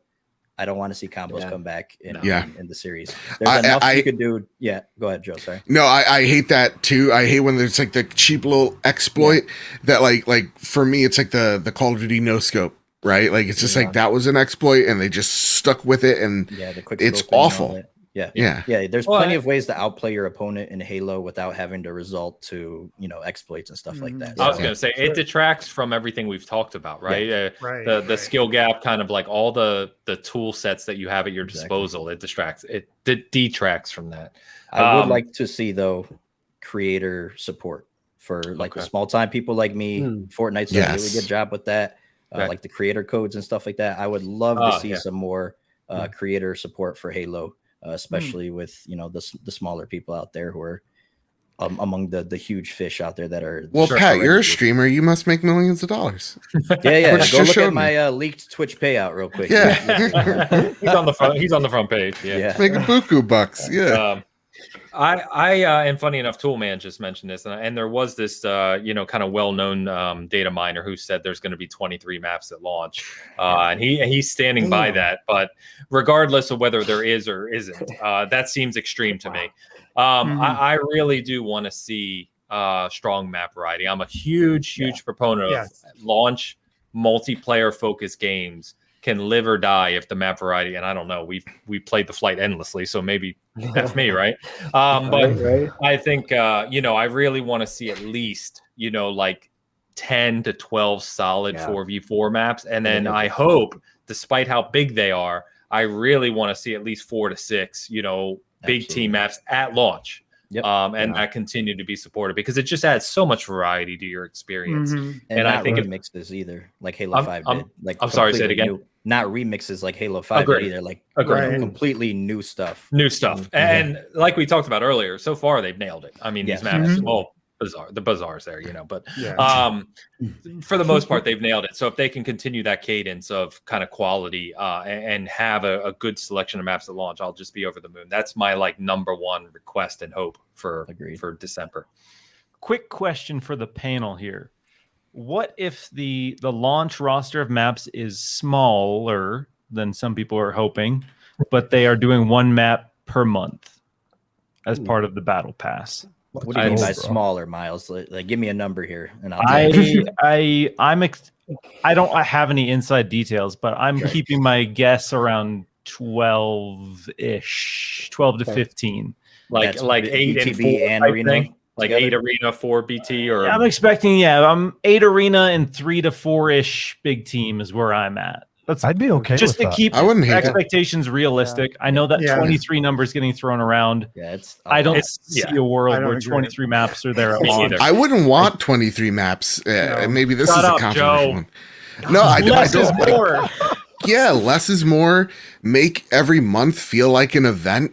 That's the smart thing. Trickle it out. Do it that way because you want to learn these maps. And with 23 maps, how are you going to learn them all? I think the quality is extreme, but I don't know. On this one, I generally disagree. Because I think the main reason why is because, again, the players like us are going to be living this game. And you say you want to learn the maps, but trust me, after several weeks of playing this game day in, day out, you'll know the maps. And one a month is great. I hope they do that. But if their plan is we're only starting with 12 and then we'll do one a month, that'll be a disappointment to me. I hope we're going to do 16. Even if it's just a few more, but 16 and then do one a month. Okay, that's better. But especially considering we've played 4 of the arena maps already. And then Forge, when Forge comes out and the community gets involved, and 343 is putting out maps 2 through Forge, that's going to be a big boon to the map count. So Oh yeah, I could see them putting out a map or 2 every season, every 3 months. Maybe like. I guess I'm more aligning. I'm going to put a vote in for what Joe said that that I think even if you play it a lot, there's just so much nuance, so much to learn in these. And then I think the other side of that too is because I have a gut feeling. I have a gut feeling the reason for like with these data leaks saying 23 maps, they probably have some foundation for a lot of maps that are not going to be there on day one, that are going to come out later. I just like we talked about with Bazaar, how they already added some tweaks to it. I can see them taking some of the feedback, looking at seeing how people are playing on these maps, and start to tweak some of the stuff that's in that backlog that's going to start to come out. And I do like that idea of every month. Unwrapping a new map, there's just something really cool about that. So that consistency of new content, I think, is going to be really critical for this game to kind of stay in the mind share. And I think initially, maybe the net number that you're throwing out there, Miles, is a little bit low, but I think I'd rather go that direction and stay consistent with the content than try to overload everything. And then it's like, we saw in Halo 5, they threw out a lot of stuff early on, and then they took a bunch of them out of the play rotation because they just didn't work in terms of the competition. And it's like you kind of wasted all that time and money on building these things that you just found out didn't play well later on. So I think there's some advantage to less is more at the beginning. Absolutely. Yeah. All right. But if I could have 15 good maps versus 8 good maps, I'll take 15 all day. Nothing less than 20. Game's dead. That's what I heard. I heard it's dead. It's already dead. Yeah. It's already. Like, I don't even know why we're having this conversation. Doesn't have co-op. 5 maps and a battle royale mode. Let's go. Let's do it. I'm on the battle royale train with that. No, guys, and Miles, I know you have inside sources, but I saw on comicbook.com. Everybody look at Miles' face. Oh my god. That shouldn't even get mentioned on my channel, man. Get that. Comicbook.com. They got it. Is that like a sister site of Season Gaming? Yeah. Damn. No, it is not. Let's shut that down right away. Guys, anything else any of you wanted to bring up? Any comments? Anything we didn't cover? Anything else you want to ask? Now that Miles said Danny DeVito voice, I need it. Yes. Let's go. Arnold. I'd still rather have Jackie Chan. That's honestly, picturing Danny DeVito in a live action Spartan suit. Just imagine his little watermelon head floating up in the palm of your hand. Come on. Amazing. Come on. You made me just think of Miles because we've talked about this a lot. What about an Ash voice? Yeah, Bruce Campbell. Bruce Campbell. Oh wow. Nice. I'd shell out some ducats for that. No question. Yeah. Right, honestly, I just I don't care if there's another flight. Ains, I told you this, you and Jordan, and I don't know who else. I don't care if there's another flight anymore, to be honest with you. I think we've seen what we needed to see from the multiplayer. We got teased. They've given us enough to look forward to the rest of it. I want it to stay like that in my head, right? I want to keep salivating for it up until the launch. Show the campaign next month, then the rest of the time just kick off the marketing hype and let's go, man. Dude, that's like a campaign flight, though, Mo. Yeah. What is it? Give us the E3 demo in a campaign demo, like a flight. Oh my God! Remember that press start to begin demo? That seemed way too specific for that to be not something they were considering. I know you guys are way too hyped right main now. menu's start the demo. I'm like, oh, we're getting this. That was so specific. There's no way that'll happen because that was obviously that was a wide open space and the predetermined path was there for the player to take, right? Yeah. There's no way they're gonna trust anybody, oh hey, here's a wide open space. Here you guys go. You know what I mean? Unless it's timed, unless it's okay, you only have 20 minutes. Yeah. Or you only have a half hour or whatever. Or they just put an invisible wall somewhere. Yeah, I mean, people are gonna break out of that. Didn't they do that with Resident Evil? Wasn't that timed? Yeah, it was timed, right? 30 minutes, I think. I don't think they'll do that, man. Yeah, I know. I also shout out to Miles's background. I think the symmetry is amazing, and it's been wowing me all day for the entire freaking show, man. I'm telling you, your chair is in the middle of that square exactly. The 2 Mega Man pictures, I need the to lights. go back there and touch you, bro, something, I don't think that's a real amazing. What is it? It's a green screen, That's just Mo. as symmetric as you can get. So props, Miles. I'm using a friggin' Kinect. Like I'm friggin' low budget Walmart guy over here. Oh man, Everything Toolman looks asks, this has been a big question among the community, obviously, for the 20th anniversary. Do you think we'll see anything? Obviously, for those of us who just can't help ourselves, degenerates, as Mo and I like to say, who have the Series X and the Elite coming, and then every other piece of merchandise that they're selling. Yeah. Do you think, do you think November 15th may be the day they choose to do the whole campaign kind of preview trailer, whatever they end up showing, kind of get that hype going for 3 weeks later when the game launches? Absolutely.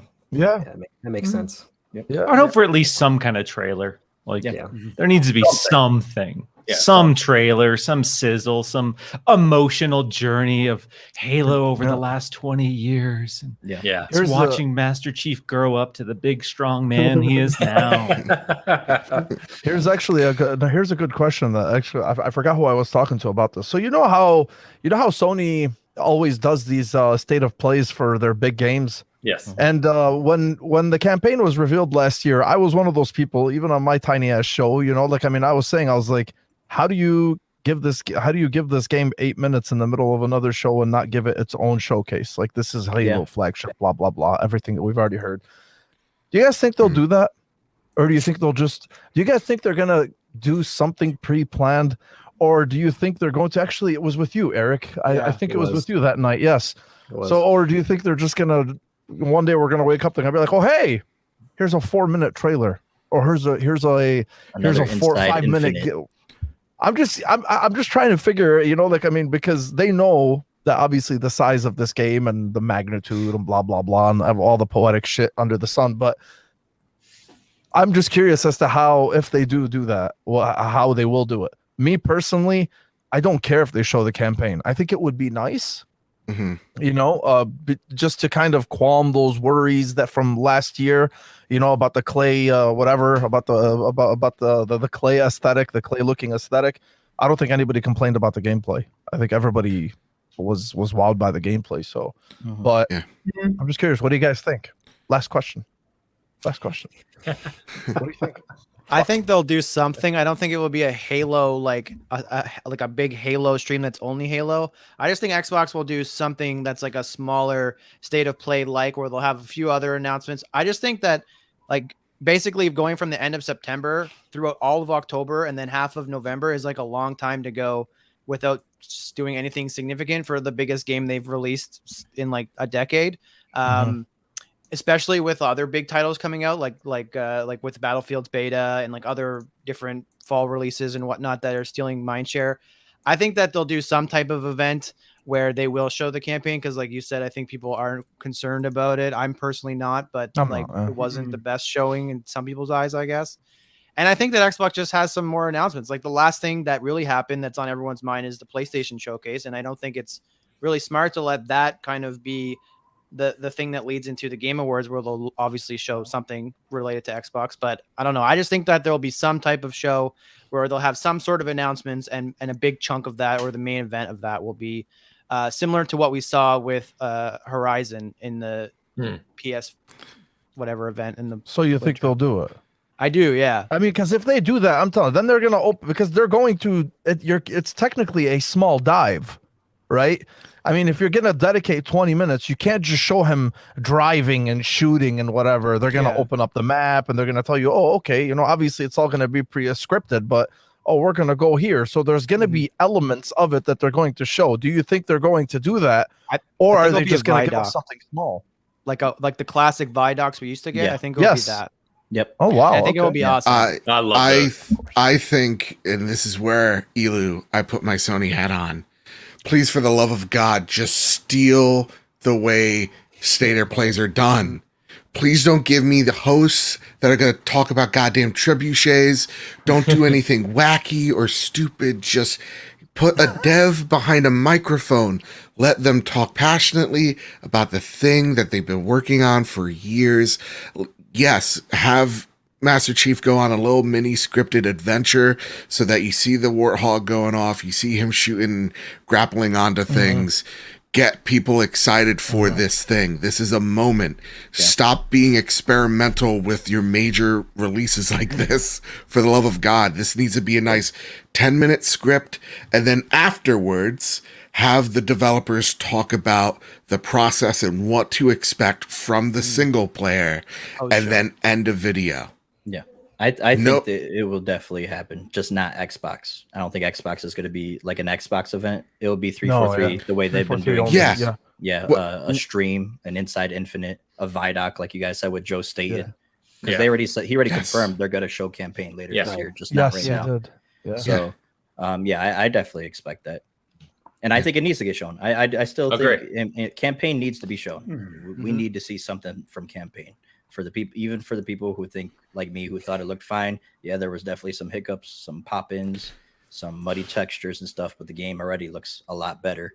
I still think we need to see that before launch, just to ease us in, you know. Keep the hype train rolling. You can't go from having the last showing be negative. Like again, I didn't think it was that like overwhelmingly bad. I've left excited after what they showed. Same. But going online and seeing the negativity, I was like, okay, this did not show well. People are not excited about that. That cannot be the last thing we see from campaign outside of some CG stuff going into the launch. Like, absolutely. Just give us just some, even if it's a 2.5 minute trailer of gameplay, just give me that, and I'll be happy. And announce a goddamn legendary edition. Yeah, already, please, so I can stop spending my money on everything else. I think they said it's confirmed. It's definitely not happening. It's not happening. Sucks. Really? Dude, that's so shitty.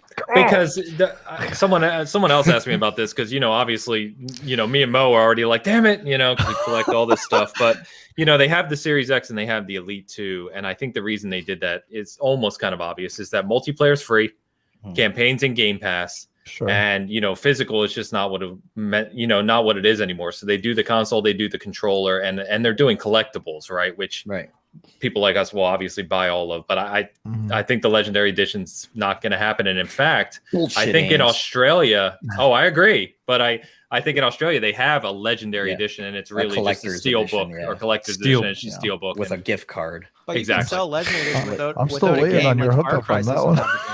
I agree. Do one, I've bought tons of them, Eric. I mean, Halo 5 had a digital code, and that pissed people off, and then you could trade it in for a disc. So you can still do a digital. And Halo 4 had an Xbox and still had a limited edition that had a cool box and whatever. Halo 5 had the controller separated from the console. They had the Master Chief controller and the. But you guys just went back. You guys just went back 6 and 10 years. It's a different market, man. So what? Destiny does it all the time. They do physical shit all the time, and those aren't even full releases. Those are even sell it just only on Xbox.com if it's even make it even more limited. You're misunderstanding. The hope. I want it too, but it's we not want happening. it. No, you don't. Me. Please, we want it. Xbox already gave you $700 worth of Halo gear to buy, and I'm used to spending over $1,000. Oh, it's a lot more than that, because I've got the art book, the encyclopedia, the statues, the pops, the shirts. That's the all. Rockstar energy Make drinks. your own Legendary. That's what it is. Yeah. That's pretty much With a season man. shirt. Yeah, you got those too. You guys heard it here first. If a Legendary Edition gets announced, Ains is buying us all one. So I almost agreed, but I'm not that dumb. He was like, I'm not that confident. No, we're not doing that. I have student loan debt. Just want to throw that out there. You guys, with your extra little Legendary money you're saving, throw it over here. No, we're good. I think the one thing I would really like, and this again goes to me and Mo, because we talk about this all the time. I think plenty of people know that I collect full-size statues, right? Like the big ones. And the only one really that's been done for kind of cheap, and those are the Weta ones, which are small and low quality compared to today. And Sideshow made one Chief and Red and Blue Spartan years ago, which is sitting right behind the camera. But I really want to see, with all the gaming statues that are created nowadays from Prime One and other companies, they've gotta work with Halo gear and get some high-end 1 to 4, 1 to 3 Chief. Give me the new AI, give me the other characters. Give me Arbiter. Give me an Arbiter statue, for the love of God. Man, I would love that. You got to start making these high-end collectibles, because the market for them is way bigger than it was even a few years ago. And people like us will just buy them up immediately. Yep. Oh, yeah. I did, like months ago, I talked to the guy who runs Halo gear, and I said, really interested in high-end collectibles, like 1 to 4 statues, the expensive stuff. And he said, "Oh, we've got some things planned." John Frank. I remember that. You showed, yeah. You tagged me in that. Whoever runs the Halo gear account on Twitter. He's a cool dude. Yeah, so he better not been lying to me. I hope not, man. He does. Can I have a shirt? But all right, guys. I think with that, man, this has been a blast, guys. Seriously, I know we could probably continue to talk about Halo for hours on end. The flight was amazing. I think Halo is going to be in a fantastic place this fall. I cannot wait to just live Halo again. A new Halo release is always special. It's unique, and seeing the community come together is amazing too. So I know I'm pumped. Thank you guys all for coming out tonight, for all the insight and kind of opinions and things you've talked about. Anything any of you want to say? I'm not going around the horn to all of you for shout outs. All of the information for each creator here will be in the YouTube description. I'll make sure of that. But anything else you want to call out? Just one real quick thing before my camera dies again. But the chipmunks are extra right now.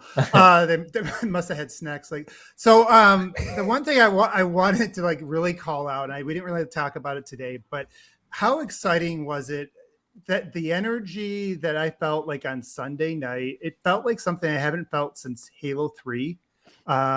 Just with the parties, the people whooping it up. I know we're all paid actors shilling, pretending that we have nothing to play. We have no games to play, so obviously we're easily entertained, right? But I just felt something, for whatever the cause, I felt something that I really haven't felt with the community for so long. So I'm really looking forward.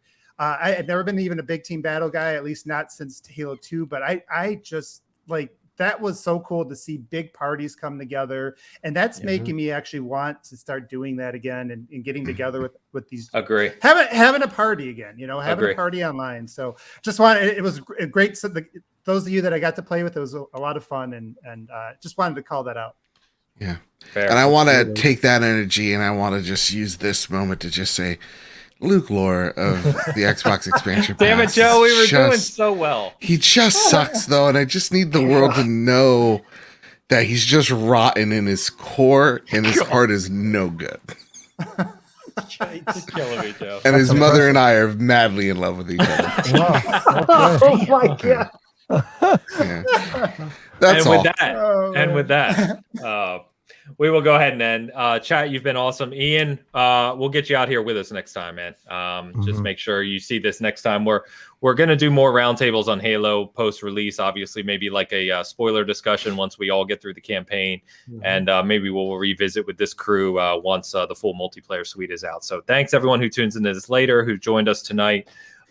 Stay tuned. Guys, you've been awesome. Thanks. Be sure to check all these guys out in one way or another. They're creating awesome content. That's why they're here, because I love all these guys. Their information will be in the description, so check them out, please. You're the real MVP, Ames. Yes, you are. Thanks, guys. Thanks for 2 more months, baby. 2 more months. 2 months. All right, guys. We are out of here. Thanks as always. We'll talk to you next time. See you.